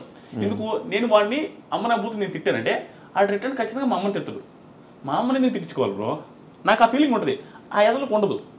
పర్సనల్గా నేను నా లైఫ్లో ఎప్పుడు ఏమన్నాను బ్రో, ఆఫ్ స్క్రీన్ అన్నాను, ఆన్ స్క్రీన్ వీడియోలు కూడా అన్నాను. ఎందుకంటే నాకు ఇష్టం ఉండదు బిగ్ బాస్ రివ్యూస్ అయితే. కానీ కారబ్దాల గురించి టాపిక్ తీస్తే ప్రశాంత్ ఇష్యూలో మేము ప్రశాంత్తో ఫైట్ చేసింది, ప్రశాంత్ మాతో ఫైట్ చేసినప్పుడు లాస్ట్లో మీరు ఒక వీడియో పెట్టి ఒక ఈ విషయం మీద క్లారిటీ అని చెప్పి ఒక వీడియో పెట్టారు. మాకు నిజంగా అర్థం కాల, ప్రశాంత్కి సపోర్ట్ చేశారా ఇటు మాకు సపోర్ట్ చేస్తున్నారా అనేది క్లారిటీ లేదు. ఒకసారి నాకు ఆ క్లారిటీ ఇచ్చేస్తే ఎవరికి సపోర్ట్, అక్కడ ఎవరికి తప్పు, ఎవరిది తప్పు కాదు, క్లారిటీ ఇచ్చేస్తే నాకు కూడా హ్యాపీగా ఉంటుంది. ఇంటర్వ్యూ చేసి మేము ఎక్కడ చేసాం? మేము తన గేమ్ గురించి మాట్లాడితే తను నెగిటివ్ చేసినట్టు. గేమ్ గురించి మేము ఎక్కడ మాట్లాడలేదు, స్టోరీస్ పెట్టాం, గేమ్ గురించి ఎక్కడ మాట్లాడాలి. మేము చెప్పింది, మేము ఆ రోజు ఫీల్ అయిన విషయం చెప్పాం. ప్రశాంత్ జెన్యున్ గానే గేమ్ ఆడాడు, కానీ ఆ రోజు మేము ఫీల్ అయిన విషయం మాత్రమే పెట్టాం. డైరెక్ట్ చెప్తాను, ఫీల్ అయ్యారు అన్నారు కదా, ఆ రోజు వీడియోలో కవర్ చేయలేదు. కానీ యాంకర్ శివబ్రో ఉన్నారు కదా యాంకర్లోజీ, ఆయన బిగ్ బాస్ కంటెస్టెంట్, ఎంతమందికి ఇచ్చారు ఇంటర్వ్యూలో? ఆయన ఎవరికి ఇవ్వలేదు. మరి ప్రశాంత్ ఎందుకు ఇవ్వాలి? శివ ఇవ్వకపోయినా అడిగిన వాళ్ళందరికీ ప్రాపర్గా ఆన్సర్ చెప్పాడు. ఇప్పుడు ఇవ్వదలుచుకోలేదు, అగ్రిమెంట్ ఉందని కొంతమంది చెప్పాడు. అబద్ధమైనా అవ్వచ్చు, అగ్రిమెంట్ ఉందండి నేను ఇవ్వలేను అని చెప్పొచ్చు, అలా ఇంకోటి ఏమైనా చెప్పొచ్చు, రేపిస్తే ఎల్లుండి ఇస్తే నెక్స్ట్ వీక్ ఇస్తుందని చెప్పొచ్చు. అంతేగాని మా పొలానికి రా ఇలాంటి మాటలేం శివ మాటలు. ఒకవేళ మాట్లాడే శివది కూడా తప్పే. ఓకే, నేను అదే చెప్పాను, డీలింగ్ నేను అది చెప్పాను. నేను కూడా నా వీడియోలో, నేను ఇప్పుడు ఆ వీడియో క్లారిటీ ఇస్తాను. నేను ఆ వీడియోలో కూడా చెప్పింది ఏంటి, ప్రశాంత్ మీడియా వాళ్ళు ఏదైనా నిజంగా ఏదో ఒక బూత్ తిట్టారనగా ఆ తిట్టునుంటే తప్పే అని చెప్పా. కానీ దానికి ప్రూఫ్ లేదు, నాకు ప్రూఫ్ ఉన్నట్టే మాట్లాడండి. అదేవిధంగా ఇది కూడా చెప్పాను, నేను న్యూట్రల్గా చెప్పాను, మీకు అనిపించవచ్చు, ఉన్నది చెప్పా. నీతో ఉన్న పరిచయానికి శివబ్రోతో ఉన్న పరిచయానికి వీళ్ళిద్దరు అంత ఓవర్ చేసి అంత చేసే మెంటాలిటీ కాదు. ఎందుకంటే నేను కూడా ఇంటర్వ్యూలో నేను ఏం చేయలేదు, ఈవెన్ యాంకర్ శివ కూడా అడిగాడు, నేను ఏం చేయలేదు. ఆయన మైండ్ సెట్ ముఖం మీద అట్లా అంటాడు, కానీ మరి గ్రడ్జ్ పెట్టుకుని ఒక ఇంటర్వ్యూ కోసం చేసే చీప్ మెంటాలిటీ. ఎందుకంటే 2-3 సార్లు కలిసాను, నాకు తెలుసు. అదే చెప్పినా, ఉండదు చెప్పినా కాబట్టి మీకు అనిపించలే Dhanush waste candidate, Shiva waste candidate అంటే మీకు బాగా అనిపించేది రివ్యూ. కానీ అది కాదు, కానీ నాకు ఆ వీడియో పర్టికులర్ ఆ వీడియో చూసిన తర్వాత ఆదిరెడ్డి ఏమన్నా రివ్యూస్ కూడా న్యూట్రల్గా చెప్తాడా, అటు కర్ర విరగకూడదు పాము చావకూడదు అనే సామెతను ఏమన్నా బాగా పట్టుకుని ఉన్నాడా అని ఒక అనిపించింది. నిజమేనా? అది నిజం కాదు బ్రో. ఏంటంటే ఎవరు అవుదన్నా కాదన్నా అంటే నేను ఓవర్గా చెప్పుకునేది ఏం లేదు. నేను అసలు ఎప్పుడు చెప్పుకోను. నేను ఎప్పుడైనా నా దగ్గర టాలెంట్ లేదని చెప్తాను, నాకంటే బాగా రివ్యూస్ చెప్పుకోవాలని చెప్తాను. కానీ నా అదృష్టం కొద్దీ జనాలు అభిమానిస్తున్నారు కాబట్టి టాప్ రివ్యూ ఛానల్ ఎక్కువ వ్యూస్ వచ్చేది మందే. సో నా రివ్యూస్ని అందరూ చూస్తుంటారు కాబట్టి ఏది మిస్ చేసినా నన్ను వేసుకుంటారు. అది తెలుసు కాబట్టి నేను ఏది మిస్ చేయను. అది ఏది మిస్ చేయకుండా చెప్తున్నప్పుడు ఏమనిపిస్తుంది అంటే అన్ని యాంగిల్స్ కవర్ చేయడం వల్ల న్యూట్రల్ అనిపిస్తుంది. ప్లస్ కర్రా వేరగదు పాము జావదన్న ఫీలింగ్ వస్తుంది. దానికి నేను ఏం చేయమంటారు, నేను అన్ని యాంగిల్స్ కవర్ చేస్తా, రెండు వైపులా మాట్లాడతా. సో ఓవరాల్గా ఈ సీజన్ 7 రివ్యూస్ ఎలా అనిపించినాయి బ్రో? మొత్తం డ్రామా, మొత్తం బిగ్ బాస్ అయ్యేంత వరకు ఒక డ్రామా, అయిన తర్వాత ఇంకో డ్రామా, అదే అడదాం అనుకున్నా బ్రో. నాకు రివ్యూస్ వచ్చారు బ్రో. సింపుల్గా ఈ 6 సంవత్సరాల రివ్యూస్, 6 సీజన్ రివ్యూస్కి నాకు వచ్చింది 3 లక్షల సబ్స్క్రైబర్లు. అయితే ఈ సీజన్గా 3 లక్షల కంటే ఎక్కువ వచ్చారు సబ్స్క్రైబర్లు. ఈ 6 సీజన్స్ మొత్తం మీద వచ్చిన డబ్బులకి ఈ సీజన్ అంత డబ్బులు వచ్చినాయి. ఒక్క స్టేట్మెంట్స్ చెప్పినాయి. అది చాలా హ్యాపీ నాకు. దాని వరకు అంతే స్ట్రగుల్ ఉంది, అంతే కష్టం ఉంది. అది అంత పక్కన పెడితే మీరు అడిగారు చూసారా డ్రామాని, సీజన్ మొత్తం మీద జరిగింది గుర్తుండదు ఎవరికి. ఈ డ్రామా లైఫ్ లాంగ్ గుర్తుండిపోద్ది. ఏదైతే ఆ drama in the sense Prashanth ఏదో చేసిన డ్రామా అని కాదు, ఆ సిచ్యువేషన్ డ్రామా అంటున్నా. ఆ పోలీసులది కానీ, ఆ కేసు కానీ, ఆ హంగామా కానీ, సోషల్ మీడియాలో హైప్ అయింది కానీ, అది అందరికీ గుర్తుండిపోద్ది. ప్రశాంత్ వాళ్ళ ఫ్యామిలీకి జీవితాంతం అది గుర్తుంటుంది, చూసే ప్రేక్షకులకు గుర్తుంటుంది. కానీ ఏంటంటే దాన్ని అది ప్రశాంత్కి పాజిటివ్ బ్రో నా దృష్టిలో. ఎందుకంటే ఎవరికైనా కనీసం అనిపించేది ఏంది, ఏం మర్డర్ చేశారంటారు పాపం, తప్పే అది తప్పు, పోలీసులు శిక్ష చేస్తారు అంతే. కానీ దాన్ని గుర్తుపెట్టుకుని ప్రశాంత్ని ఏదో ఇది చేసే అంత మిస్టేక్ కాదనేది నా ఫీలింగ్. ఇప్పుడు మీరు చెప్పండి. అయితే అది ఎందుకు ప్లస్ అనిపించిందంటే చూసి ఎవరికైనా అనిపించుంటుంది బ్రో, ఎంత ప్రశాంత్ హేటర్కైనా ఎవడో సైకోలు తప్ప పాపం రా మరి అరెస్ట్ చేసేసరికి అనిపిస్తుంది కదా పాపం, గెలిచేసి వచ్చాడు పాపం, పోవాలనుకుని గెలిచేసి వచ్చినప్పుడు ఆ ఆనందం లేకుండా పోయింది కదా పాపం అని పాపం ఎవరికైనా అనిపిస్తుంది. నీకైనా అనిపించుంటుంది, శివకైనా అనిపిస్తుంది. ఈవెన్ వాళ్ళ ఫాదర్ వాళ్ళ మదర్ వీడియోస్ చూసినప్పుడు ఇంటి దగ్గర నుంచి లాక్కొచ్చిన బయటకు పడుకొని ఉంటాడు వాళ్ళ, ఎవరికైనా అనిపిస్తుంది అది అంతలా బయటకినా. సో అది అతనికి మంచి జరిగింది. అది ఆ డ్రామా ఆ సిచ్యువేషన్స్ అన్ని కూడా అతనికి మంచిదని నా ఫీలింగ్. నేను మాట్లాడినప్పుడు కానీ ప్రశాంత్ నేను మాట్లాడినప్పుడు నాకు అర్థం ఏంటంటే ఇన్నోసెంట్ అబ్బా మనిషి, నిజంగా ఇన్నోసెన్స్ ఇన్ ద సెన్స్ మాట్లాడిన చేత కాదు. ఎందుకంటే ఇప్పుడు ఒక్కొక్కరికి వొకాబులరీ యాడ్ నుంచి వస్తుంది బ్రో, పెరిగిన నేచర్ని బట్టి వస్తుంది. ఎక్కడ పెరిగామో దాని తగ్గట్టు ఆ మాటలు ఆ ఇది వస్తుంది.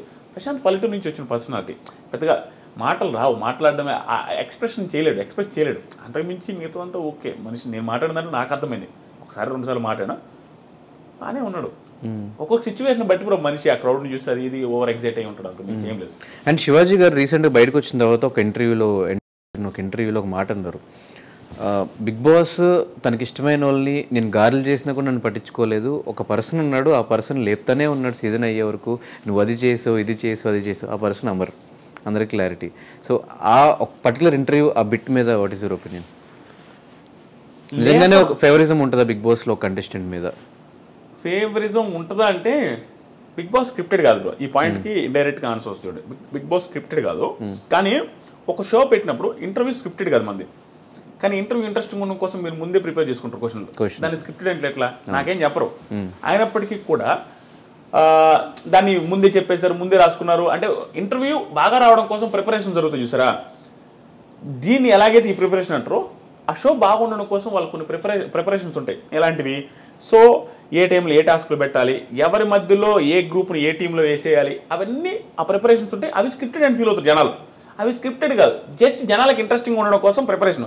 ఆ టైంలో నాకు ఆదిరెడ్డికి ధనుష్కి గొడవ రావాలి అనుకుంటే ఏ టాస్క్ పెడితే వస్తుందో అనేది ప్లాన్ చేస్తారు. అది వర్కౌట్ అవ్వచ్చు అవ్వకపోవచ్చు, ఒక్కోసారి అవుతుంది ఒక్కోసారి అవ్వదు. అలాగే అమర్ని లేపాలి అనుకున్న సిచ్యువేషన్స్ ఉంటాయి, శివాజీ గారిని లేపాలన్న సిచ్యువేషన్స్ ఉంటాయి. ఆ టైంలో అమర్ ఫ్యాన్స్కి శివాజీ గారిని ఏదైనా ఎంత లేపుతున్నారు అని అనిపించుంటుంది. అమర్ని లేపినప్పుడు శివాజీ గారి ఫ్యాన్స్ పల్లవి ప్రశాంత్ ఫ్యాన్స్ కూడా అలాగే అనిపిస్తుంది. చూసే పర్సెప్షన్ మనకు వేరు, కానీ వాళ్ళకి అందరూ ఒకటే. నేను ఇన్ని చెప్పినా అది నమ్మరు. నేను బిగ్ బాస్కి వెళ్ళి వచ్చిన, నన్ను కూడా బిగ్ బాస్ తొక్కి పెట్టి నారదీసి నాకు సార్ తిట్టించారు. కోపం ఉండాలిగా, వాళ్ళ పరిస్థితి నేను అర్థం చేసుకుంటా అంతే. ఎందుకంటే నేను నాకు అర్థమైపోయింది క్లారిటీ, బిగ్ బాస్ మీద క్లారిటీ వచ్చింది బ్రో. వాళ్ళు ఎందుకు ఏది చేస్తారనేది ఒక క్లారిటీ. కానీ జనాలకు అది అవసరం లేదు. వాళ్ళు జడ్జి చేసేది కరెక్టే, వాళ్ళకి అనిపించిన పాయింట్ ఆఫ్ వ్యూ మనకు అక్కడే షోలో చూస్తే అట్ట అనిపిస్తుంది. దీనికి అంత పొగడాలా, దీనికి అంత తిట్టాలా, శివాజీ గారిని అమర్ని 5 వారాలు తిట్టాలా అంటే ఏ యాంగిల్ వాళ్ళు అనుకుంటానే ఉంటారు. కానీ వాళ్ళ యాంగిల్ వేరేగా ఉంటుంది. వాంటెడ్గా వాళ్ళు వాంటెడ్గా చేశారంటే అమర్ లేపాలని చూసారంటే సింపుల్ లాజిక్ బ్రో. చిన్న పాయింట్, ప్రశాంత్ని మెడపట్టుకుని తోసాడు అవునా, ఆ సీన్ కట్ చేస్తే అయిపోలే. అది ఎన్ని సెకండ్లు బ్రో? 5 సెకండ్లు బిట్టు తోసేది. 5 సెకండ్లు బిట్టు తోసేస్తే అది ఎడిటింగ్లో లేపేస్తుంటే అయిపోయేది కదా, లేపలేదే.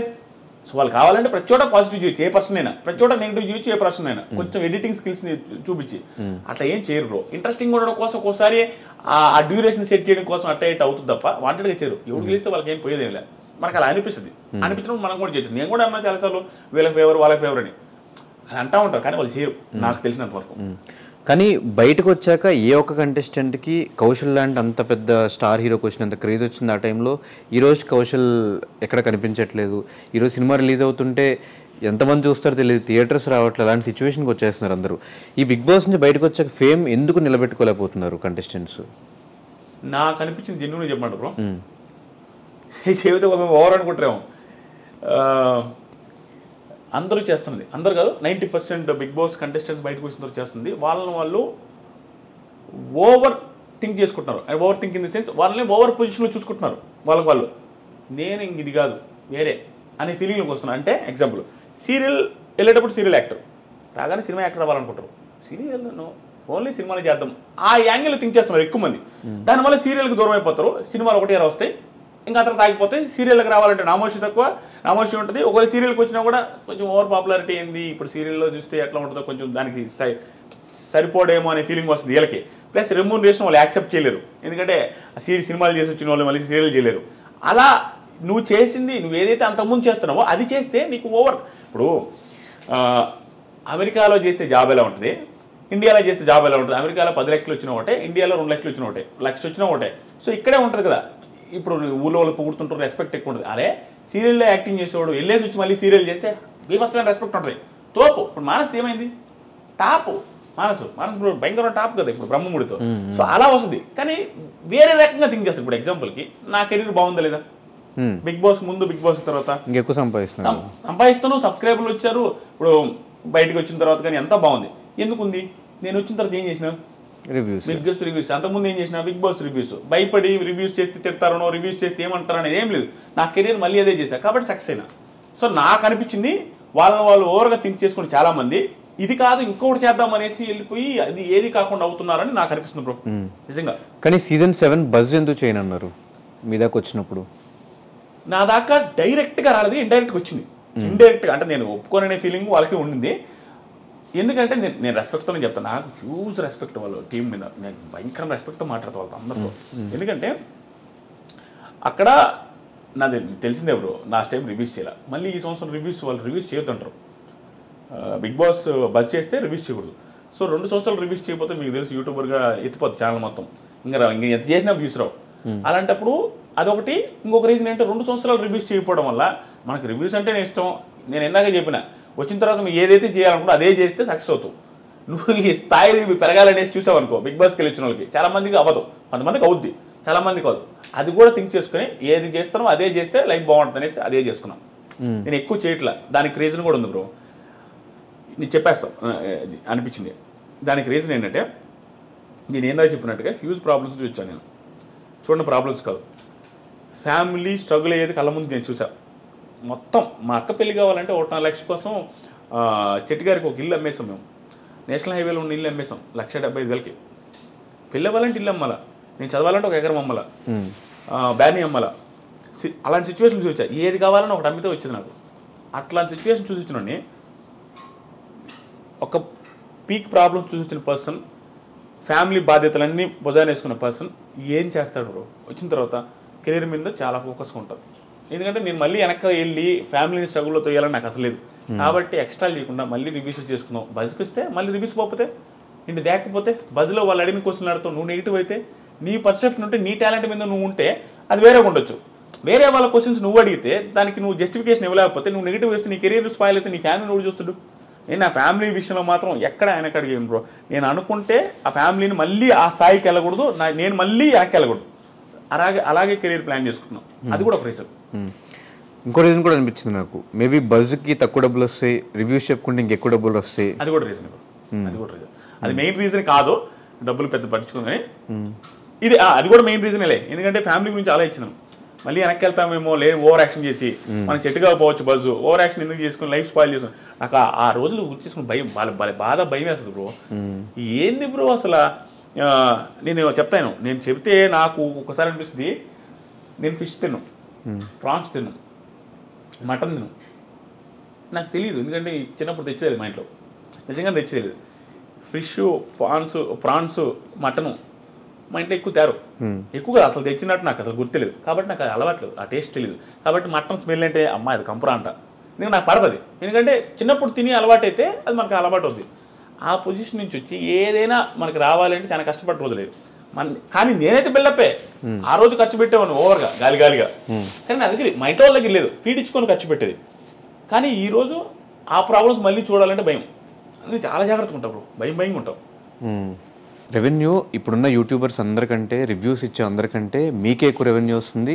అండ్ అందరూ మీ రివ్యూస్ ఎక్కువ మంది చూస్తున్నారు మిగతా వాళ్ళతో కంపేర్ చేసి, వ్యూవర్షిప్ పరంగా కానీ మిగతా అంతే. ఇదన్నిటికీ రీజన్ ఏంటి? బిగ్ బాస్కి వెళ్ళి రావడమా? అంతే బ్రో, అది మెయిన్ రీజన్ అయ్యి ఉండొచ్చు. కానీ అంతకుముందు కూడా నాకు ఎక్కువ పోయాయి బాగానే.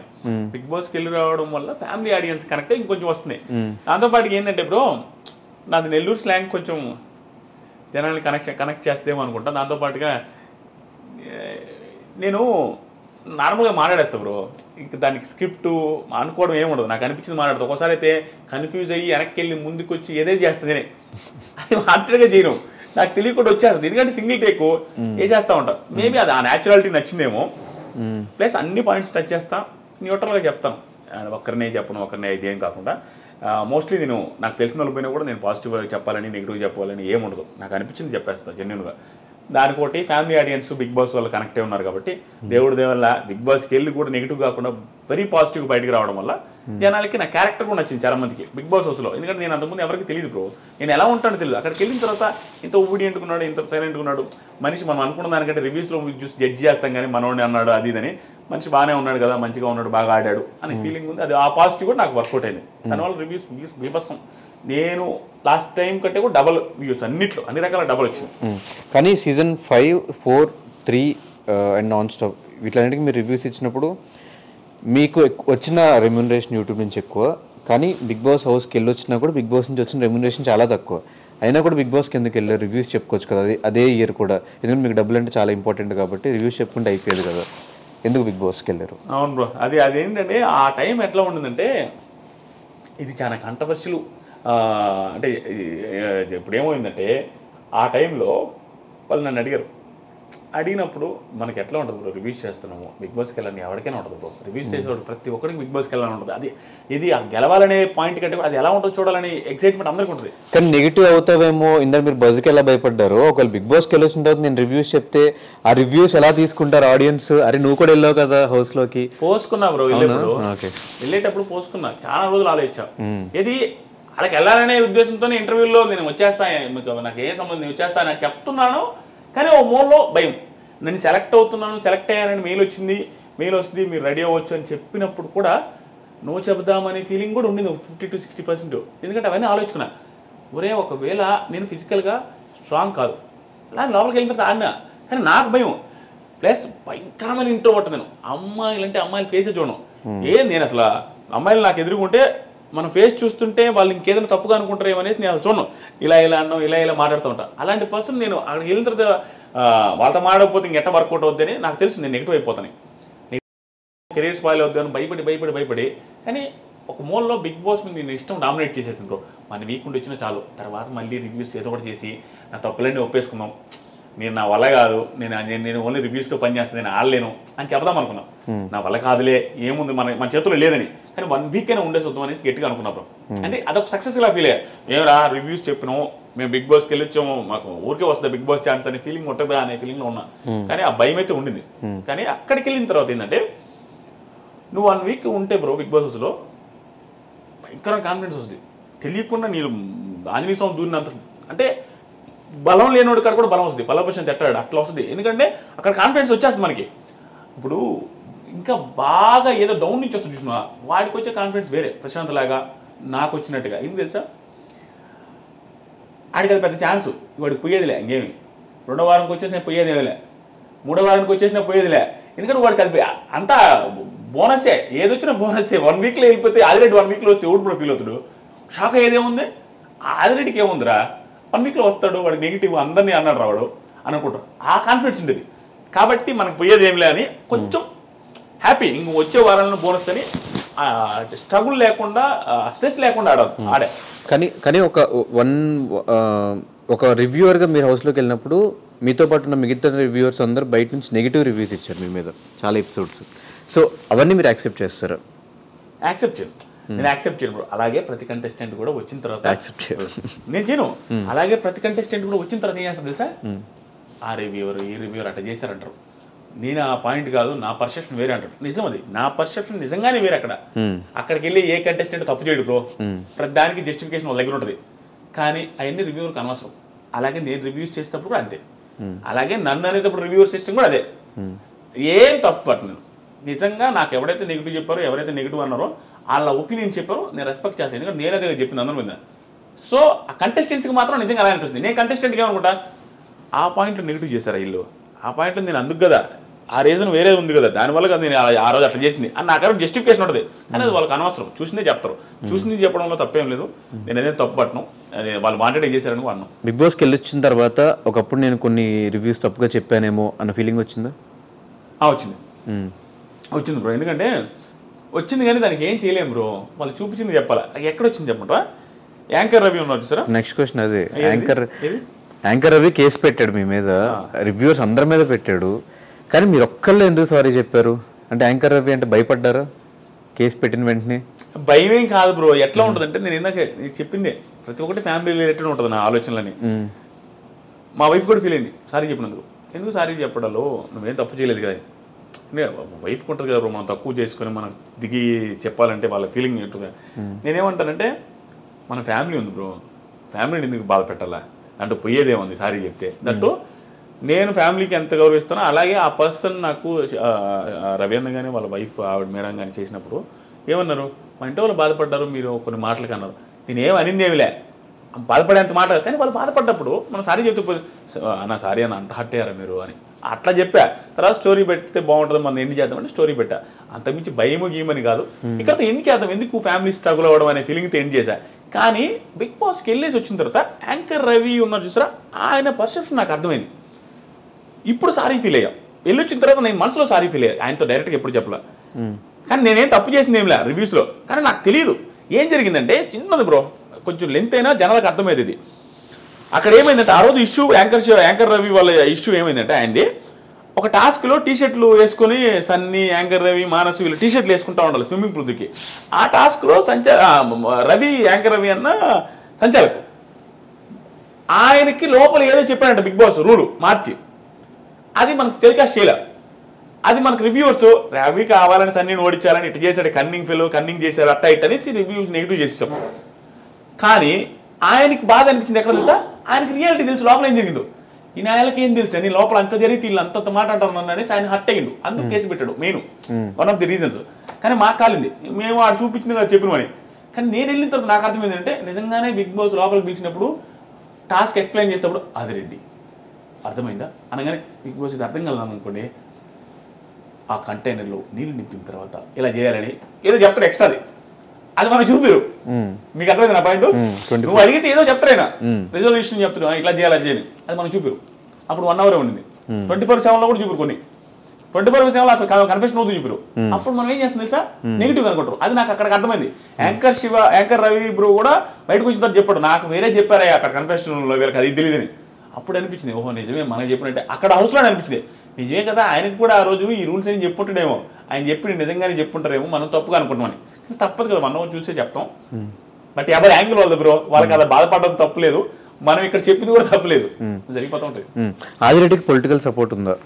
హౌస్లో కూడా చాలాసార్లు విన్నాము, బయటకు వచ్చాక కూడా వైఎస్ఆర్సీపీకి సపోర్ట్ అని కొన్ని వీడియోస్లో చూశాను, ట్విట్టర్లో పోస్ట్ చేయడం, ట్వీట్ చేయడం. ఏం ట్వీట్ చేశాను? Happy birthday YS Jaganmohan Reddy గారు అని. ఊరి అమ్మ నువ్వు కూడా పడుకున్నావు బ్రో, ఎంత కామెడీ అంటే రెడ్డి ఏమన్నా అదేమన్నా అదే బ్రో కాలద్దు. నాకు ఏముందంటే జనాలు కొంతమంది చూస్తే ఎంత ఆశ్చర్యంగా అనిపిస్తుంది తెలుసా, అంటే ఒకడికి ఒక అంటే ఆ రైట్ కూడా ఉంటుందా, ఒకటి విష్ చేయకూడదా, ముఖ్యమంత్రికి విష్ చేయకూడదా?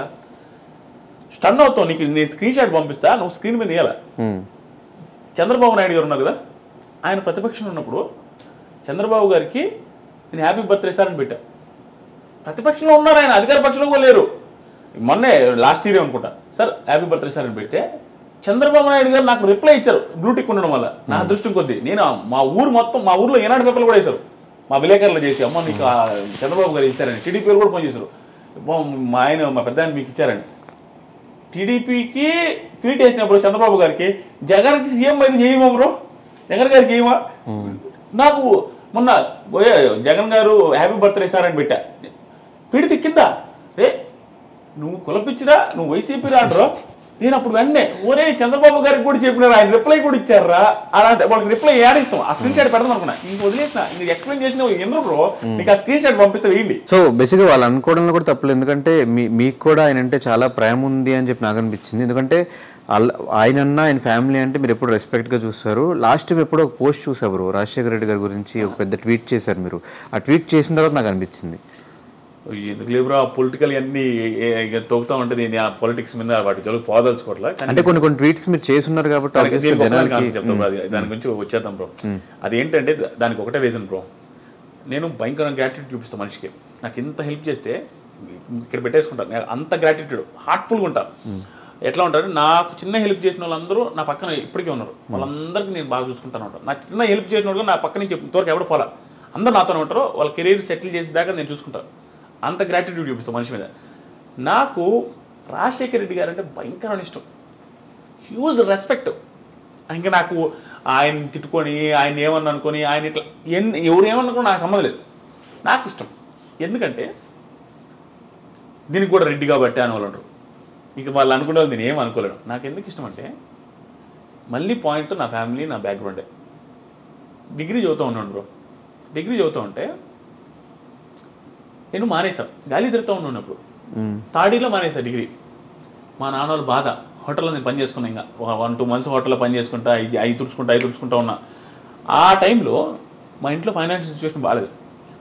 నేను చదువు ఆపేసి మందులు కంపెనీలో పనిచేద్దామని, ఎంత దరిద్రం అంటే నేను ఎన్ని ఫేస్ చేసిన అంటే, పేపర్ మీద అప్పట్లో క్లాసిఫైడ్స్ అనేవి వస్తాయి, క్లాసిఫైడ్స్ ఈ ఏనాడు పేపర్లో, అంటే జాబులు పడే దాని మీద వస్తాయి అనమాట. జాబులు పలానా జాబ్ ఉంది, ఈ నెంబర్ కాంటాక్ట్ అవ్వండి.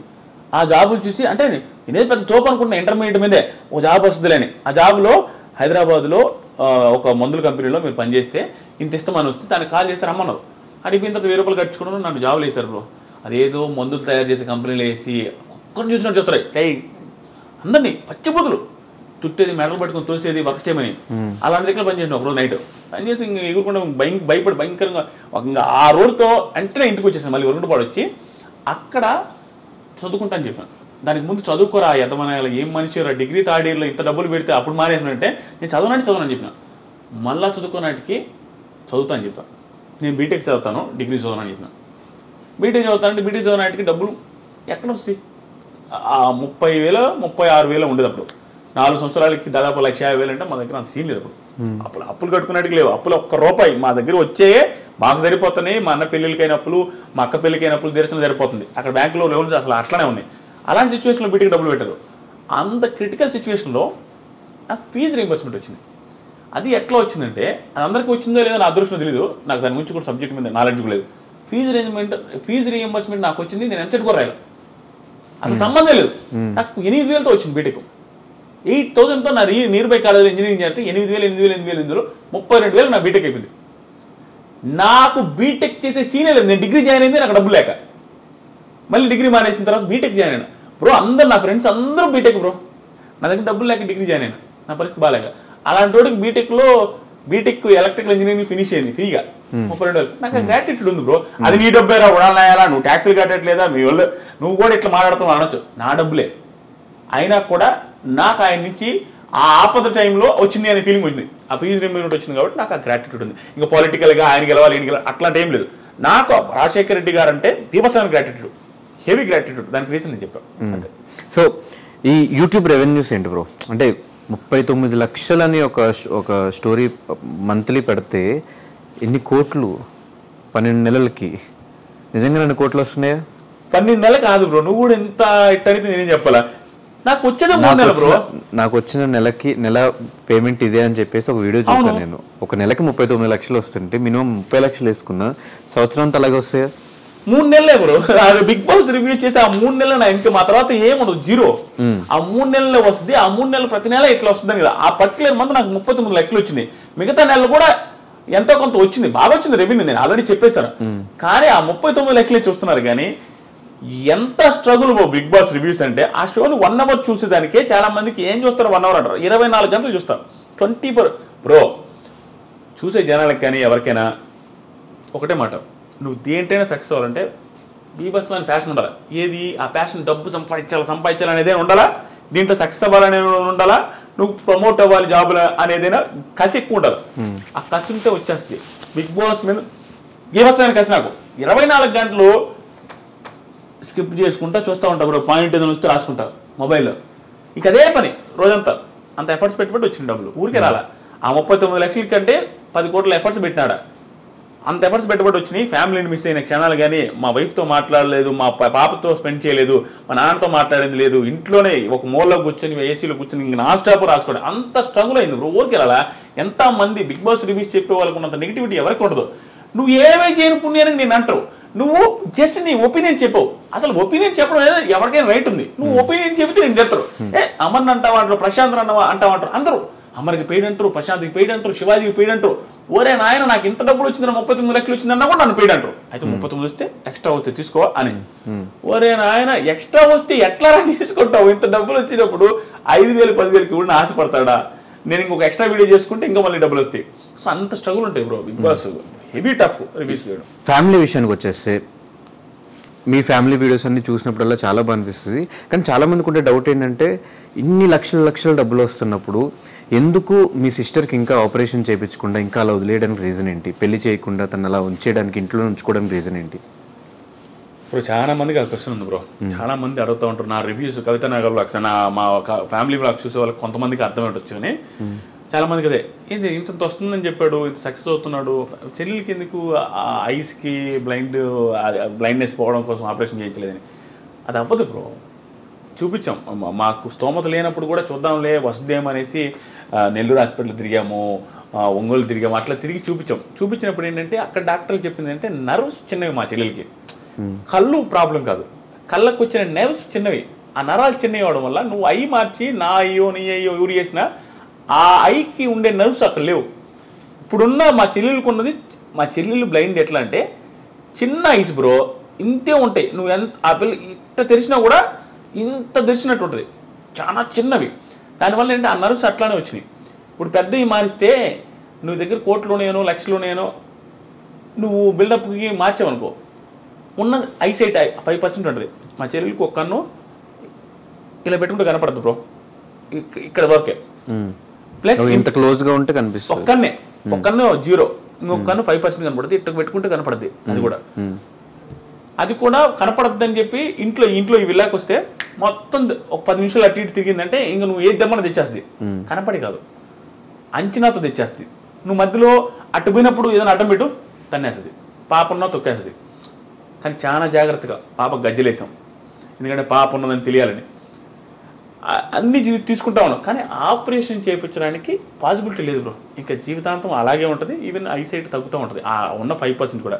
చాలా మందికి డౌట్ ఏంటంటే వంట చేస్తుంది కదా కనిపిస్తుందేమో, కనిపించి కూడా వీళ్ళు యాక్టింగ్ చేస్తున్నారు అనుకోవడం. జెన్యూన్గా దగ్గర నుంచి చూస్తే గీతు కూడా వచ్చింది కదా మా ఇంటికి, ఎవరికైనా అర్థమైపోద్ది. కళ్ళ ముందు చూస్తే మాత్రం ఆ పిల్ల కనిపించేంత కాన్ఫిడెంట్గా ఉంటుంది తప్ప కనపడదు. జస్ట్ వెరీ లైట్గా కనపడుద్ది, అది ఒక్కొక్కసారి అసలు కనపడదు. బయటికి వెళ్ళిన ప్రతిసారి నేను కవితను పట్టుకొని ఉంటుంది. దీనికి మాత్రం అప్రిషియేట్ చెప్పాల్సింది మా వైఫ్కి బ్రో. నేను ఏందాక చెప్పిన స్టోరీ ఏదైతే ఉందో 30 సంవత్సరాలప్పుడు 30 years టైంకి పెళ్లి కాని పొజిషన్ నుండి ఇంట్లో బ్లైండ్ పర్సన్ పెట్టుకున్న పర్సన్కి ఎంత బాధ ఉంటుందో ఆ పెళ్లి చేసుకునే అమ్మాయి నుంచి కూడా ప్రెసెన్స్ అంతే ఉంటుంది. మీ చెల్లెలు నా దగ్గర ఉండొద్దు, మీ చెల్లెలు కళ్ళు కనిపించిన పిల్లని నేను చూసుకోను, మీ నాన్న నా దగ్గర ఉండొద్దు, ఇవే కదా ఎవరిని పెట్టేది. ఈ రోజుల్లో 90% 95% లేడీస్ పెళ్లి చేసుకునే ముందు నేను నీతో ఉండాలా, మన ఇద్దరు హ్యాపీగా ఉండాలా, ఆ పిల్ల ఈ పిల్ల ఉంటుందని పెళ్ళే చేసుకోరు.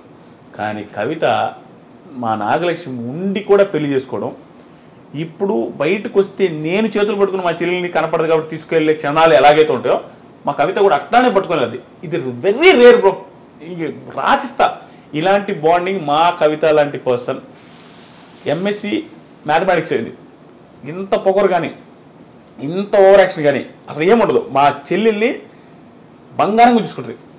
బంగారం అంటే నువ్వు తినకపోయినా కూడా తీరుస్తుంది, ఏదైనా ఆలోచన తినకుండా అంటది, అంత ప్రేమగా చూసుకుంటుంది. చేతులు పట్టుకుని వెళ్ళద్ది, ఎంత నామోషి ఫీల్ అవ్వదు. గుడికి వెళ్తున్నా కూడా పట్టుకొని ప్రదక్షిణలు చేస్తున్నా తిప్పి చూపిస్తుంది. శారీ కట్టేటప్పుడు ఆ పిల్లకి అర్థం కాకపోతే ఈ దాంట్లో ఇష్టం ఏదండి వేయాలా ఏది వేయాలనేది చూసి వేస్తుంది, 1-2 సార్లు తీసేస్తుంది. చీర ఏదైనా ఉన్న ఐరన్ చేయమన్నా కూడా కొంచెం ముడతలు పెడితే చూసి చేస్తుంది. ప్రతి ఒక్కటి బ్రో ఆడపిల్లల ప్రాబ్లం ఉంటుంది చూస్తారా, ఆ ప్రాబ్లమ్స్ అన్నీ కూడా దగ్గర నుండి చూసుకుంటుంది. ఆ పిల్ల నాకు ఆశ్చర్యం అనిపిస్తుంది, నాకు నా అదృష్టం బ్రో నిజంగా. లేకుండా ఉంటే ఎన్ని స్ట్రగుల్ వస్తాయి అంటే, నాకు ఫ్యామిలీ అంటే పిచ్చి బ్రో, మా నాన్న మా చెల్లెన్న ఇష్టం. అలాంటిది అర్థం చేసుకుని పిల్లం వచ్చింటే నేను ఎన్ని లక్షలు సంపాదించిన లైఫ్లో హ్యాపీనెస్ ఉండదు. ఏముంటుంది, నీ చెల్లెలు నాకు ఆడొద్దు, మీ నాన్న నాకు ఆడొద్దు అంటే నేను ఏం చేయగలను, నాకు హ్యాపీనెస్ ఉండదు. ఎందుకంటే నాకు ఫ్యామిలీ అంటే ఇష్టం, నేనుగా వదలలేను బ్రో. కొంతమంది ఎదవలు మూర్ఖులు, నేను ఈ పాయింట్ వచ్చింది కూడా చెప్తా, ఎలా బ్రో పేరెంట్స్ని వదిలేస్తారు, ఎలా బ్రో, ఎంత ఎదవలైనా చూసుకోవాలి కదా బ్రో. నిన్ను కని నీ వచ్చెత్తి పోసి నీ పెంట గడిగి ఇంత చేసి నీకు ఏది కావాలంటే ఇచ్చి ఎవడికి ఉండిపోయి సాకిన వాళ్ళు చాలా తక్కువ. లేకపోయినా సాగితే నువ్వు టైంకి వచ్చేసరికి నువ్వు కూడు పెట్టడానికి బాధపడితే ఎట్లా బ్రో. నువ్వు ఎదిగి నీ ఒక సిచ్యువేషన్కి వచ్చేసరికి మీ అమ్మ మీ నాన్న గట్టిగా 10 సంవత్సరాలు బతికేది చాలా మంది.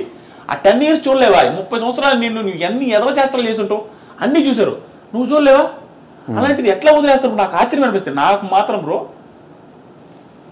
ఇంట్లో వాళ్ళు అంటే బీభత్సం ఇష్టం. నేను తిడతా మా ఇంట్లోనే, మా చెల్లిని తిడుతుంటా, మా చెల్లితో కొలుచుకుంటా, మా నాన్న అరుస్తుంటా ఏదైనా తప్పు చేస్తే. కానీ నాకు బీభత్సం ఇష్టం. అంటే వాళ్ళ గురించి ఆలోచిస్తే ఎక్కువ. కానీ ఎప్పుడు మీ ఫ్యామిలీలో మీరు మీ సిస్టర్ మీ ఇద్దరే కనిపిస్తారు, కానీ మీకు ఒక బ్రదర్ ఉన్నాడు, ఆయన ఎక్కడ మీరు ఆన్ స్క్రీన్ చూపించకపోవడానికి, ఎక్కడ చెప్పకపోవడం రీజన్ ఏంటి?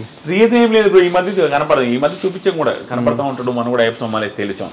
ఏంటంటే ఆయన విలేకరు, పల్లెటూరులో ఉంటాడు. మా అన్న మా ఊర్లోనే, ఊర్లోనే మా పొలాలంతా వ్యవసాయం చేసుకుంటా ఉంటాడు, జర్నలిస్టు. సో అక్కడ ఉండిపోతాడు తప్ప దానివల్ల ఏం రిలేషన్ బ్యాడ్ ఏం లేదు. మాకు దేవుడు దయ వల్ల బ్రో చెప్తాను కదా టైం అని. ఆ టైం వచ్చేసరికి మా అన్న హ్యాపీగా ఉండు, మా అక్క హ్యాపీగా ఉండు, నేను హ్యాపీగా ఉన్నా. మా అక్క బేల్దారి మేస్త్రికి ఇచ్చి పెళ్లి చేసాం.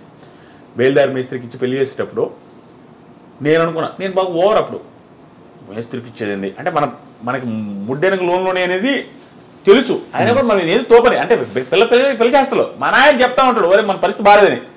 మేస్త్రికి ఇచ్చేదండి బేల్దారి మేస్త్రికి మంచోళ్ళకి అని. అంటే మన పరిస్థితి అసలు బాగాలేదు, ఆడ దొరకడమే కష్టమో అనుకుంటేమో నేను ఓవర్ చేసేది. కానీ మా బావ ఇప్పుడు కావల్లో బిజియెస్ట్ బేల్దారి మేస్త్రి. టైం బ్రో, వాళ్ళు బీభత్సమైన స్ట్రగుల్స్. వాళ్ళు హైదరాబాద్ చిన్న రూమ్లో ఉంటే ఆ రూమ్లోకి వెళ్ళి నేను ఉండేది. ఒకే రూమ్లో మా బావ తమ్ముడు, మా అక్కకి 2 పిల్లకాయలు ఆడుండేవాళ్ళు. నేను కూడా ఆడు పోయి 2-3 నెలలు ఉన్నా. చిన్న రూమ్లో బాత్రూమ్లు అన్ని 3 ఉంటాయి, 20 మంది 30 మంది అక్కడే ఉండాలి. అక్కడి నుంచి స్టార్ట్ అయ్యి 100 రూపాయలు కెరీర్ స్టార్ట్ చేసి ఈరోజు బిజియెస్ట్ బేల్దారి మేస్త్రి, ఇల్లు కట్టిస్తుంటాడు. టైం అంతే, చెప్పని చేంజ్ అయింది. ఇన్ని ఎగ్జాంపుల్స్ ఉన్నాయి లైఫ్ చేంజ్ అవ్వడానికి. అందుకని సూసైడ్ చేసుకోకూడదు. ప్లస్ మా అన్న కూడా లైఫ్ చేంజ్ అయింది, అందరూ బాగున్నాం. కానీ పోయేలోపు ఒక 100 మంది లైఫ్ని మారుస్తా అని చెప్పి ఒక స్టేట్మెంట్ చేశారు. ఎక్కడ దాకా వచ్చినాయి ఆ పనులు? పనులని కాదు బ్రో, నేను అది నెంబర్ అట్లా పెట్టాను. కానీ నాకు మాత్రం బ్రో, నేను ఎవరు ఏమనుకున్నా ఎవరు ఏమనుకోకపోయినా నా చుట్టూ ఉండే వాళ్ళకి నా నుంచి ఎవరైతే హెల్ప్ పొందారో, నేను ఎంతమందికి హెల్ప్ చేశానో వాళ్ళకందరికీ తెలుసు. నేను ఇంకా అందరికీ హెల్ప్ చేయలేను. ఉన్నవాడికి అందరికీ హెల్ప్ చేస్తుంటే ఇటు చేశాడు అనొచ్చు. నేను చాలా మందికి హెల్ప్ చేశా, హెల్ప్ చేసిన వాళ్ళకి హెల్ప్ పొందిన వాళ్ళకి మాత్రమే తెలుసు. నేను నా మైండ్ సెట్ ఎలా ఉంటుందంటే, ఇప్పటికిప్పుడు నేను హెల్ప్ చేయలేను బ్రో, కానీ నా దగ్గర నేను ఒక మనిషికి భారీ స్థాయిలో ఊహించలేనంత స్థాయిలో హెల్ప్ చేసే మైండ్ సెట్ ఉంది నాకు. కానీ అలాంటి స్థాయి హెల్ప్లన్నీ కూడా నేను ఇందాక చెప్పినట్టుగానే నా ఫ్యామిలీ మళ్ళీ బ్యాక్కి వెళ్ళినా కూడా ప్రాబ్లం లేదు. మా ఫ్యామిలీ ఇంక బ్యాక్కి వెళ్ళే సీనే లేదు. స్టాండర్డ్ మా ఫ్యామిలీకి ప్రాబ్లం లేదు అనే రోజు దాకా వచ్చేంత వరకు నేను పెద్ద హెల్ప్లు చేయలేను బ్రో, భారీ హెల్ప్లు చేయలేను. నాకుంది, ఎందుకంటే నేను మళ్ళీ వెనక్కి వెళ్ళి చూడలేను. చాలా బాధపడ్డా. ఆ పొజిషన్ రాకుండా ఉన్న వాళ్ళు ముందు స్టాండర్డ్ చేస్తున్నా ఫ్యామిలీని, వ్యాపారం కావచ్చు, అన్ని రకాలుగా సెట్ చేసుకొని అక్కడి నుంచి నేను బీభత్సంగా హెల్ప్ చేస్తే స్టిల్ నేను చాలా మందికి హెల్ప్ చేస్తున్నా. నా చుట్టూ ఉండే వాళ్ళకి హెల్ప్ చేస్తున్నా, చాలా మంది నాకు హెల్ప్ అడిగిన వాళ్ళకి హెల్ప్ చేస్తున్నా. అందరూ మోసాలు చేస్తున్నారు నిజమేనా?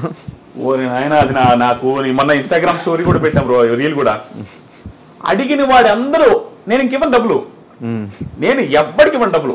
అంటే నాకు వచ్చి పలానా ప్రాబ్లం అని చెప్పి ఏ చెప్పినా కూడా నేను డబ్బులు నమ్మి ఇవ్వట్లేదు, ఆపేసా. నాకు ఏదైనా జెన్యూన్ కనిపించి నా టీం తరపు నుంచి కానీ ఎవరైనా వస్తే నేను పర్సనల్గా హెల్ప్ చేస్తాను, నన్ను అడిగిన వాడికి ఇవ్వను. ఎందుకంటే ప్రతి దాంట్లో మోసం బ్రో. ఎదవనాయాలు ఎట్టున్నారంటే, నువ్వు ఎంత మంచిగా ఉంటే అంతమంది మోసం చేస్తారు. నువ్వు ఎదవ అయితే నేను నోడు మోసం చేయలేడు బ్రో. నువ్వు మంచిగా కనపడు, ప్రతి ఒక్కడు పక్క పెట్టాడు. ఏంది బ్రో, మా ఇంటికాడ ఇల్లు కడుతున్నాడు కొత్త ఇల్లు, ఆ ఇంటికాడికి టీ తెచ్చిచ్చాడు ఒక అతను. అతని వీడియో చూస్తుంటే తమ్ముడు ఖచ్చితంగా నువ్వు వచ్చి కనపడాలా, ఎందుకంటే అతను ఎర్రగా బుర్రగా ఉంటుంటే టీ తెచ్చిచ్చాడు బ్రో. టీ తెచ్చి అమ్ముతా ఉంటే, నేను టీ తాగను, అమ్ముతా ఉంటే నాకు కొంచెం ఏదైనా ఇంట్రెస్టింగ్ అనిపించి చాలాసేపు మాడతా. నీకు కూడా తెలిసిందా, ఆడను వచ్చిన మనం తిన్న కళ్ళు బయట డాబాలు కూడా అందరితో మాడుతుంటా, సర్వర్తో ప్రతి ఒక్కరితో ఏ ఊరు ఏంది అన్ని కనుక్కుంటా ఉంటా. అలాగే వాడిని కూడా ఏం తమ్ముడు టీ, అతను ఏంటంటే లోనాలా వచ్చి ఫ్లాస్క్లో టీ అమ్ముతున్నాడు, స్కూటీలో వచ్చి. ఏం తమ్ముడు స్కూటీ ఎంత టీ ఎంత సెట్ కావట్లేదు, ఎడిగిందుకు అమ్ముతున్నావు, షాప్ పెట్టుకోవాలి కదా, షాప్ లేకుండా ఎడిగింది ఎంత సంపాదిస్తున్నావు అంటే, రోజుకి 2000 ఆదాయం వస్తున్నాడు, 30 రోజులకి 60,000 సంపాదిస్తున్నాడు. నేను భయంకర ఇన్స్పిరేషన్ అనిపించిండు. అరే నాయన ఎవడో, నేను అన్నిటికీ రిలేట్ చేసుకుంటా. ఎవడెవడో సస్తా ఉంటారు కదరా, ఈడు చూడరా నాయన ఈ పిల్లోడు ఎంత బాగా కష్టపడుతున్నాను, నేను మనసులో భయం హ్యాపీ అనిపించి తిరిగేది. తమ్ముడు షాప్ పెట్టుకోవచ్చు కదా, పక్కన వాళ్ళని అడిగేది, నేను టీ తాను కదా, ఎట్టుందన్నా పలానా టీ ఎట్టుందంటే బాగానే ఉందన్నాడు. మరి టీ కూడా బాగుందండి కదా, షాప్ పెట్టుకోవచ్చు అంటే డబ్బులు లేవు కదన్నా అన్నాడు. నేను ఎంత ఉడాలనాయాలో చూడు, వెంటనే ఇంక స్పాట్ నేను ఇస్తాను, నేను ఇస్తా అనమే కాదు, అక్కడ మన ప్లాట్ తీసుకున్నావు 40 దాంట్లో నువ్వు రేకుల షెడ్ వేసుకో, అడిగే దూడు చూసుకో. నువ్వు తెలిసి నేను ఎప్పుడు అమ్మను తమ్ముడిది, దాంట్లో రేకుల షెడ్ వేసుకొని టీ బొంగు పెట్టేసుకో, ఆ టీ బొంగు కూడా నేను డబ్బులు ఇస్తావు, నువ్వు పెట్టుకో, సెట్ అయిన తర్వాత నాకు ఇద్దు అన్నా.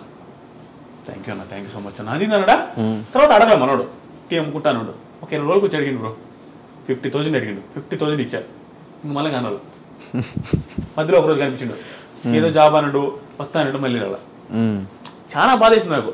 అంటే ఆ మనిషి గురించి ఎంతమందికి చెప్పేది నేను నా వ్లాగ్ ఛానల్ కూడా ప్రమోట్ చేసిన అతని చూపించి జమ్ అట్లాంటి వాళ్ళు రాని. కానీ అలాంటి పర్సన్స్ హ్యాండ్ ఇచ్చినప్పుడు నిజంగా జెన్యున్గా ఒకటి వచ్చి హెల్ప్ అడిగితే వద్దురా దండం ఎవరిని నమ్మకూడదు అని నిజంగా హెల్ప్ చేయాలన్న వాడికి హెల్ప్ చేయలేకపోతున్నాం. అట్లా అయిపోతుంది. ఇట్లాంటివి నాకు ఇన్నేని బ్రో, నేను హెల్ప్ చేస్తే చాలు, నేను ఎవరిని నమ్మినా కూడా వాడు భస్మం. వాడు నేను మంచితనం చూసి వీడైతే మంచి ఎరుపప్పు దొరికాడు అన్నట్టుకు వచ్చి శుద్ధి చెప్పి డబ్బులు తీసుకుంటారు.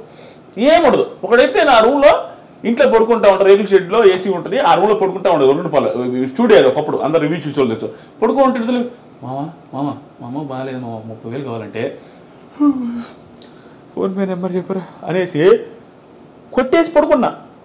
ఇంకంతే 30,000. ఇట్లాంటి చాలా కేసులు ఉన్నాయి. అని అడిగితే అసలు ఎంత దారుణం అంటే అమ్మ రేపిస్తే ఇల్లుండిస్తా వదిలేసిన. ఇట్లాంటివి చాలా ఉన్నాయి, లక్షల్లో ఉన్నాయి. అది చూసిన తర్వాత నేను అందరికి చెప్పింది కూడా ఇన్స్టాగ్రామ్లో చెప్పింది ఇప్పుడు చెప్తాను మళ్ళీ, నువ్వు డబ్బులు ఇవ్వదు దొరికి ఇస్తే నీకు ఇచ్చే అంత స్తోమత ఉంటే అవతల 1,00,000 అడిగాడా ఆ 1,00,000 ఇచ్చేయి. ఆ 1,00,000 ఇవ్వడం వల్ల వాడు ఎగ్గొడితే నీకు దానివల్ల నీ లైఫ్కి ఏం ప్రాబ్లం లేదు అనుకుంటే మాత్రం ఎక్స్ట్రాలకి పోయి ఎచ్చులు పడి ఇచ్చేద్దాం అడిగినోడికి అందరూ ఇచ్చేస్తాడే నాటుకోవాల్సిందే సర్వం. ఎవడు రివర్స్ ఇవ్వకపోగా జరిగేది ఏంటంటే ఇప్పుడు యాంకర్ ధనుష్కి నేను 1,00,000 ఇస్తే యాంకర్ ధనుష్ 1,00,000 తీసుకున్నప్పుడు బాగానే ఉంటాడు. బ్రో కొంచెం అవసరం అనేది పార్టీ కానీ ఏదో ఒకటి తీసుకుంటాడు. ఫ్రెండ్షిప్ వాళ్ళు ఇచ్చేస్తాం. ఇచ్చేసిన తర్వాత నాకు యాంకర్ ధనుష్కి రోజు హ్యాపీ బర్త్డే బ్రో అంటే happy birthday bro, thank you bro, happy new year అన్నీ ఉంటాయి. డబ్బులు ఇచ్చిన తర్వాత 15 రోజులు ఇస్తాను యాంకర్ ధనుష్, 16 రోజుల నుంచి నేను మెసేజ్ చేస్తే ఎత్తడు, ఫోన్ చేస్తాడు. ఎందుకు అతనికి డబ్బులు లేవు ఇవ్వలేకపోతున్నా అనే ఫీలింగ్తో అబ్బాయి ఎట్లేదు అబ్బాయి బాగోదనేసి దూరం అయిపోతాడు. మన ఇద్దరి మధ్య ఉన్న ర్యాప్ మొత్తం పద్దాడి నుంచి నేను సీరియస్ అవడం స్టార్ట్ అవుతా, నువ్వు ఫీల్ అవుతావు, ఇంక మాట్లాడుకోవడం మానేస్తావు, శత్రువు వచ్చేస్తుంది ఎనిమి. నువ్వు 10 మందితో చెప్తావు డబ్బులు ఇచ్చింది కానీ స్పీడ్ ఇస్తాడు యాదిరెడ్డి సోది ఆయన కాగా డబ్బులు ఇచ్చిండు అనేసి 4గురితో చెప్తావు. సో నువ్వు డబ్బులు ఇచ్చి 1,00,000 ఇచ్చి శత్రువుని చేసుకున్నట్టే ధనుష్ని. కానీ అదే 1,00,000 రూపాయలు నేను ఇచ్చినప్పుడు ఆ 1,00,000 వల్ల నాకు ఇంపాక్టే లేదు, నా వల్ల పోయేదేం లేదు అన్నప్పుడు 1,00,000 వదిలేస్తే ఇంకా ధనుష్తో నాకు ర్యాపో ముఖ్యమని అలాంటి సిచ్యువేషన్ డబ్బులు. అంతేగాని నువ్వు ఊరికే డబ్బులు ఇచ్చేసి ఎనిమిది తెచ్చుకోవద్దు. ఇంకొకటి తీసుకున్నవాడు కూడా ఎట్లుండాలి తెలుసా బ్రో, అంటే చాలా తక్కువ ఉన్నారు, తక్కువేంది బ్రో, 99% ఇట్లానే ఉన్నారు బ్రో, మోసమే. 1% మాత్రమే ఒరే వాడు అడగగానే ఇచ్చాడు, నువ్వు తల తాకట్టు పెట్టినా ఏదైనా చెయ్యి, వాడికి అవసరమైనప్పుడు అడిగినప్పుడు ఇవ్వాలి. ఏంది బ్రో నేను నేను 1,00,000 రూపాయలు నీకు అప్పుకి ఇచ్చానంటే నాకు ఆ 1,00,000 అవసరమైన టైంకి నువ్వు ఎగ్గొడితే ఏదో నడుకోవాల్సి వస్తుంది. ఎవరికైనా నమ్మకం ఉంటుంది కదా, నేను ఒకటికి ఇచ్చి నేను అడుక్కుంటున్నాను నీకు ఊడి మళ్ళా ఆ సిచ్యువేషన్ డబ్బులు తీసుకున్నప్పుడు నీకు ఇచ్చిన వాడికి తేవకూడదు ఊడు కూడా ఇవాళ స్పాట్లో తెచ్చేయాలి ఏదో ఒకటి. అట్లా లేదు బ్రో, అది నాకు బాగా బుద్ధి వచ్చి ఇన్స్టాగ్రామ్ స్టోరీ పెట్టా, ఇంకోటి ఆడుకుని ఉంటాడు వీళ్ళు స్టోరీ అన్ని పెట్టి పనికి మహాప్రభాన్ అది 12 లక్షల మంది చూసారు నిజాలు. ఎవరన్నా అడిగితే చెప్తా వెయిట్ అనగానే ఫోన్ పేలో డబ్బులు వేస్తాం అనుకుంటాం, ఆ లింక్ కాపీ చేసేస్తా చూసుకోరా ఇంకంటే అనిపించి వేరే చేయలేదు బ్రో. బాధ బాధేసింది. కింద కామెంట్లు కూడా ఎవడో గట్టిగా దెబ్బేశారు నేను ఒకటి కాదు చాలా మంది ఇంకా మనం ఏం చేయలేదు, చెప్పుకుంటే సిగ్గుచేటు మనల్ని అంటారు ఎందుకు ఇచ్చు అంత నమ్మకంగా. నేనంతే బ్రో, నేనంతే, నీకు తెలుసు ఇందాక గీత కూడా చెప్తా ఉన్నాను నిన్న కూడా నీకు అంతే నేను చేస్తావు. కానీ ఒకప్పుడు బిగ్ బాస్ లీక్స్ ఇచ్చేవాడు బ్రో, రేపు ఏం జరిగిద్ది, ఎల్లుండి ఏం జరిగిద్ది, ఆ టాస్క్లు ఏం జరిగింది, రేపు ఏం టాస్క్లు ఉన్నాయి కూడా కంప్లీట్గా ఇచ్చేస్తూ వన్స్ బిగ్ బాస్ నుంచి బయటకు వచ్చిన తర్వాత అసలు లీక్స్ ఇవ్వడమే మానేసి దేనికి అక్కడికి వెళ్ళిన తర్వాత ఏంటంటే బ్రో అది మనకు లైఫ్ ఇచ్చింది. లైఫ్ ఇచ్చిన తర్వాత వాళ్ళ నుంచి కూడా నాకు కొంత వచ్చింది రిక్వెస్ట్, లీక్స్ అంత ముందు ఇచ్చేవాళ్ళు మీరు ప్లీజ్ ఇవ్వద్దని.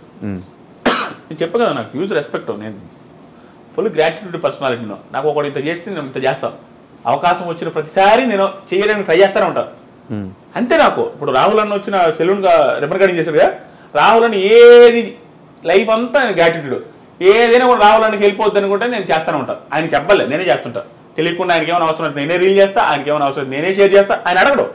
అట్లా ఆయనే కాదు ఎవరితే నాకు నేను ఇంత చేస్తా అని చేస్తా. అలాగే బిగ్ బాస్ నాకు అవకాశం ఇచ్చిన వాళ్ళ నుంచి ఒక మాట చేయొద్దు అని చెప్పడం నేను చేయను ఇంకా అంతే. సో ఫైనల్గా ఈ ఇయర్ 2024లో బిజినెస్ ఒకటి స్టార్ట్ చేశారు అండ్ 23 ఎండింగ్లో 24 నుంచి ఈ సెలూన్ బిజినెస్ ఎందుకు స్టార్ట్ చేశారు బ్రో? అదే చెప్తా బ్రో, నాకు 2 బిజినెస్ ఐడియాలు కూడా ఇస్తాం మన వాళ్ళకి. ఏంటంటే నాకు ఒక బిజినెస్ వచ్చి సెలూన్ ఫస్ట్ నుంచి, ఎందుకో నేను చెప్తా. రెండోది వచ్చి కారు వాష్ ఒకటి, మూడోది వచ్చేసరికి ఏదైనా రెస్టారెంట్ లాంటిది ఏదైనా ఫుడ్ రిలేటెడ్ ఏదైనా పెట్టుకుందాం. ఆ మూడు ఎప్పటి నుంచి అనమాట 2018 నేను డబ్బులు సంపాదించడం స్టార్ట్ అయినప్పటి నుంచి ఈ మూడిట్లో ఒకటి పెట్టుకుందామని ఉంది. ఎందుకంటే అది లైఫ్ లాంగ్ ఎప్పుడు ఉంటుందని అనిపించింది. ఎందుకంటే కారు వాష్ నేను ఎక్కడికి వెళ్ళినా కార్లో అక్కడ వెయిటింగ్లో ఉంటాయి, ఆడు వాష్ చేసేసరికి మనం ఒక అరగంట గంట 2 గంటలు ఆగాల. సో అలాంటి సిచ్యువేషన్లో నేను ఫేస్ చేసిన కాబట్టి కారు వాష్ పెడితే జరుగుద్ది అనేసి నాకు అనిపించింది. సెలూన్ నువ్వు ఎవరికైనా ఏ బిజినెస్ అయినా లాస్ రావచ్చు. Loss in the sense customers లేకపోవడం, డబ్బులు అని కాదు నేను చెప్పేది, కస్టమర్స్ లేకపోవడం జరగచ్చు. కానీ సెలూన్ బిజినెస్లో కస్టమర్ లేకుండా ఉండదు, ఎవరికైనా పెరగాల్సిందే, ఎంటుకలు రావాల్సిందే, గడ్డం రావాల్సిందే, కటింగ్ జరగాల్సిందే, నాన్ సీజనల్ బిజినెస్. సో దాని మీద నాకు ఉండింది. సో ఆ రెండింటిలో ఒకటి పెడదాం అనుకున్నాను. కార్ వాష్ ప్లాన్ కూడా వెరీ సూన్ ఉంది, ఫ్యూచర్లో ఎప్పుడో ఒకటి పెట్టాలా. హోటల్ కూడా ఉంది, అన్ని రోజులు బాగుంటే ముందు ముందు పెడతా. సెలూన్ పెట్టడానికి రీజన్ వచ్చేసరికి ఇది మంచి బిజినెస్. ఎందుకంటే చెప్పాను ఆలోచించి పెట్టుకోవాలి, ఏదైనా కూడా మళ్ళీ బ్యాక్కి వెళ్ళకూడదు, ఏది వేసినా 100 రకాలుగా ఆలోచించి జాగ్రత్తగా చేసుకోవాలి. సో అందుకని నేనే సెలూన్లో కూర్చొని విజయవాడ లోటస్ ల్యాండ్ మార్క్లో కూర్చొని 24 గంటలు ఆడే ఉంటాం. పెట్టామంటే సక్సెస్ చేసుకోవాలి, జాగ్రత్త చేసుకోవాలి బ్రో. మన బిజినెస్ మనమే సక్సెస్ చేసుకోవాలి, మన బిజినెస్ మనమే దగ్గర ఉండి చూసుకోవాలి. అలా చేసా. సెలూన్లో కూడా ఇంకొక వన్ ఆఫ్ ది రీజన్స్ ఏంటంటే నేను ఏ బిజినెస్ పెట్టినా ఏది పెట్టినా నేను ఏందాక 100 మంది నేను చెప్పాను చూస్తారా హెల్ప్ చేస్తాను, అది నాకు ఉండలే. ఎప్పుడు నా మనసులో ఎప్పుడు అనుకుంటానమాట నేను హెల్ప్ చేస్తానమాట. ఇప్పుడు నేను ఏందా చెప్పాను, జనాలు డబ్బులు ఇవ్వని అడిగినోడికి నాకు కష్టాల్లో ఉన్నాడు అనుకుని అడగకపోయిన ఇస్తాను, నేను ఇస్తాను, నేను కనుక్కొని ఇస్తాను. అంతేగాని వచ్చిన అడిగిన కాదు నేను అసలు నేను అలా ఫిక్స్ అయినా. ఆ 100 మందికి కాదు 100 మంది కంటే ఎక్కువ మందికి హెల్ప్ చేస్తాను. ఇక్కడ సెలూన్ వల్ల ఇప్పుడు నేను ప్రస్తుతానికి ఒక 17 నుంచి 18 మందికి ఆల్రెడీ లైఫ్ ఏంటంటే నేను పెట్టుకోగానే లైఫ్ మారిపోద్ది అంటారా వడాలని అనుకోవచ్చు. నేను ఎంప్లాయ్మెంట్ ఇచ్చానంటే లైఫే కదా బ్రో. సో 17-18 మందికి ఆల్రెడీ ఇచ్చాను. నా చుట్టుపక్కల ఉన్న వాళ్ళకి అందరికి ఆల్రెడీ ఇచ్చానని చాలా మందికి తెలుసు, వాళ్ళకి తెలుసు. ఆల్మోస్ట్ ఇప్పటికి చాలా మందికి ఇచ్చా. ఇక ముందు నేను ఎదిగే కొద్ది నాతో పాటు చాలా మంది ఎదుగుతారు బ్రో. నేనేం చెప్తానంటే బిగ్ బాస్ రివ్యూస్ ఊరికే వస్తున్నాయి, రివ్యూస్ చేస్తారు, రివ్యూస్ అని నెగిటివ్ అంటారు బ్రో. ఎందుకు బ్రో నెగిటివ్ నాకు అర్థం కదా. రివ్యూస్ అనేది ఒక కేటగిరీకి వచ్చేసింది. దానివల్ల వాళ్ళ ఫ్యామిలీస్ ఆ తర్వాత వాళ్ళ కింద పనిచేసే వాళ్ళందరూ బతుకుతున్నారు బ్రో. వాళ్ళు సక్సెస్ అయ్యాడని బిజినెస్ పెడితే ఆటోమేటిక్గా వేరే వాళ్ళు బతుకుతారు, అందరికి ప్లస్ అవుతుంది తెలియకుండా. ఒక కేటగిరీ ఏర్పడిపోయింది, వాళ్ళు చాలా మంది బతుకుతున్నారు. అంతే వాళ్ళే బతుకుతున్నారు కదా. పని బతికితే ఏమైంది బ్రో, జాబులు లేక సస్తా ఉంటారు చాలా మంది, జాబులు లేవు అది లేని. వాడికి సెల్ఫ్ ఎంప్లాయ్మెంట్ క్రియేట్ చేసుకుని బతుకుతున్నప్పుడు వాడి మీద ఎందుకు పడి ఆడవడం, ఏ రివ్యూవర్ మీదైనా కష్టం, ఏది కష్టపడకుండా రాదు. సో కాబట్టి నేను ఎదిగే కొద్దీ నాతో పాటు 10 మంది ఎదుగుతూనే ఉంటారు. నాకు ఆ మైండ్ సెట్ ఎప్పటికీ ఉంటుంది. ఎస్, డెఫినెట్గా చాలా మంచి ఇన్ఫర్మేషన్స్ మా అందరికి అందించారు. సో మీ లైఫ్ ఒక జర్నీ అని మా అందరికీ ఇంటర్వ్యూ చూసినట్టు అర్థమవుతుంది. సో ఇలాగే మిమ్మల్ని చాలామంది ఇంకా ఇన్స్పిరేషన్గా తీసుకుని ఏదో ఒక ఫీల్డ్లో వాళ్ళకి నచ్చిన ఫీల్డ్లో వాళ్ళందరూ ఎదగాలి. అండ్ మీరు కూడా ఇంకా దిష్టి ఏం తగలకుండా ఇంకా కోట్లు డబ్బులు సంపాదించాలని మనస్ఫూర్తిగా కోరుకుంటూ మా ఆడియన్స్కి ఈ సందర్భంగా ఏదైనా ఒక మెసేజ్ ఇవ్వాలి. ఇంత సపోర్ట్ చేసుకుంటూ వచ్చి మీకు ఇన్ని వ్యూవర్షిప్, ఇంత మీ ఫ్యామిలీకి ఒక లవ్ అండ్ సపోర్ట్ చూపిస్తున్న వాళ్ళందరికీ ఏం చెప్తారు? ఏం లేదు బ్రో, నేను ఎప్పుడు చెప్పేది నా లైఫ్ నా సబ్స్క్రైబర్స్ పెట్టిన భిక్ష. ఆ బిగ్ బాస్ రివ్యూస్ యూట్యూబ్ లేకపోతే ఆదిరెడ్డి లైఫ్ని, ఆదిరెడ్డి ఫ్యామిలీ లైఫ్ని ఎవరు ఎక్స్పెక్ట్ చేస్తుండేవాళ్ళు కదా. అసలు ఇమాజినేషన్లోనే నేను ఏ రేంజ్లో ఉండేవాడిని, ఎంత పీక్ ప్రాబ్లమ్స్లో ఉండేవాడిని అనేది నేనే ఊహలకు కూడా అంత. సో నా సబ్స్క్రైబర్లో పెట్టిన భిక్ష. వాళ్ళ ముందు ఎప్పుడు నేను తలంచే ఉంటాను, వాళ్ళ ముందు బిల్డప్ అయ్యాను. నేను ఎప్పుడు కూడా నువ్వు నన్ను చూసిన వాళ్ళు కానీ బిగ్ బాస్ ముందు ఆదిరెడ్డి ఎలా ఉన్నాడు, బిగ్ బాస్ తర్వాత అలాగే ఉంటాడు. అదే డౌన్ టు ఎర్త్, ఎవరితోనే అదే విధంగా మాట్లాడతా, అంతే నార్మల్గా ఉండిపోతా. ఎందుకంటే అసలు నాకు ఫాలో అయ్యి నేను ఫాలోవరు, నేను సబ్స్క్రైబర్ అన్నారంటే నేను ఇంకా వాళ్ళకంటే నేను తక్కువలాగా ఫీల్ అవుతాను. ఎందుకంటే వాళ్ళు పెట్టిన భిక్ష. దాంతోపాటుగా నేను ఇంకొక పర్సన్కి నేను ఖచ్చితంగా థ్యాంక్స్ చెప్పాలా, అది మా వైఫ్ కవితకి. ఎందుకంటే బిగ్ బాస్లో ఉన్నప్పుడు బీభత్సమైన స్ట్రగుల్ ఫేస్ చేసింది. ఆ ట్రోల్స్ కానీ, ఆ మీమ్స్ కానీ, ప్లస్ ఆ టైంలో చిన్న పావన్ పెట్టుకొని చేసుకోవడం కానీ. దాంతోపాటుగా ఇప్పటికీ నేను మా వైఫ్తో అసలు టైం స్పెండ్ చేయను, చాలా తక్కువ టైం స్పెండ్ చేస్తా.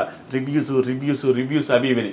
అయినప్పటికీ కూడా కోఆపరేషన్ బిజినెస్ టైంలో కానీ, బిజినెస్ విషయంలో కానీ అన్నింటిలో కోఆపరేట్ చేస్తున్నా మా వైఫ్కి, నా ఫ్యామిలీకి కూడా ఎప్పటికీ రుణపడే ఉంటా. ఇప్పుడిప్పుడే అలవాటు చేసుకుంటున్నా, అన్నీ మారుతూ ఉన్నాను అనమాట. అన్ని టైం స్పెండ్ చేయడం ఇంట్లో వాళ్ళతో అది ఇది. సో నన్ను అర్థం చేసుకుంటున్నారు, ఇంకా అర్థం చేసుకుంటారు. నా సబ్స్క్రైబర్స్ కూడా అర్థం చేసుకుని నాకు ఇలాగే సపోర్ట్ చేస్తుంటారు. అదేవిధంగా సబ్స్క్రైబర్స్ కూడా నేను రిటర్న్ ఇస్తాను, ఇచ్చేది మీరు చూస్తారు. ఇంకా చాలా ఉంది. Thank you so much, love you all. Thank you bro, మీకు కూడా ఆల్ ది బెస్ట్ బ్రో. అంతా హ్యాపీగా ఉంది, మదర్కి కూడా బాగుండాలని మనస్ఫూర్తి కోరుకుంటున్నాను. Thank you bro, thank you. Bye, all the best.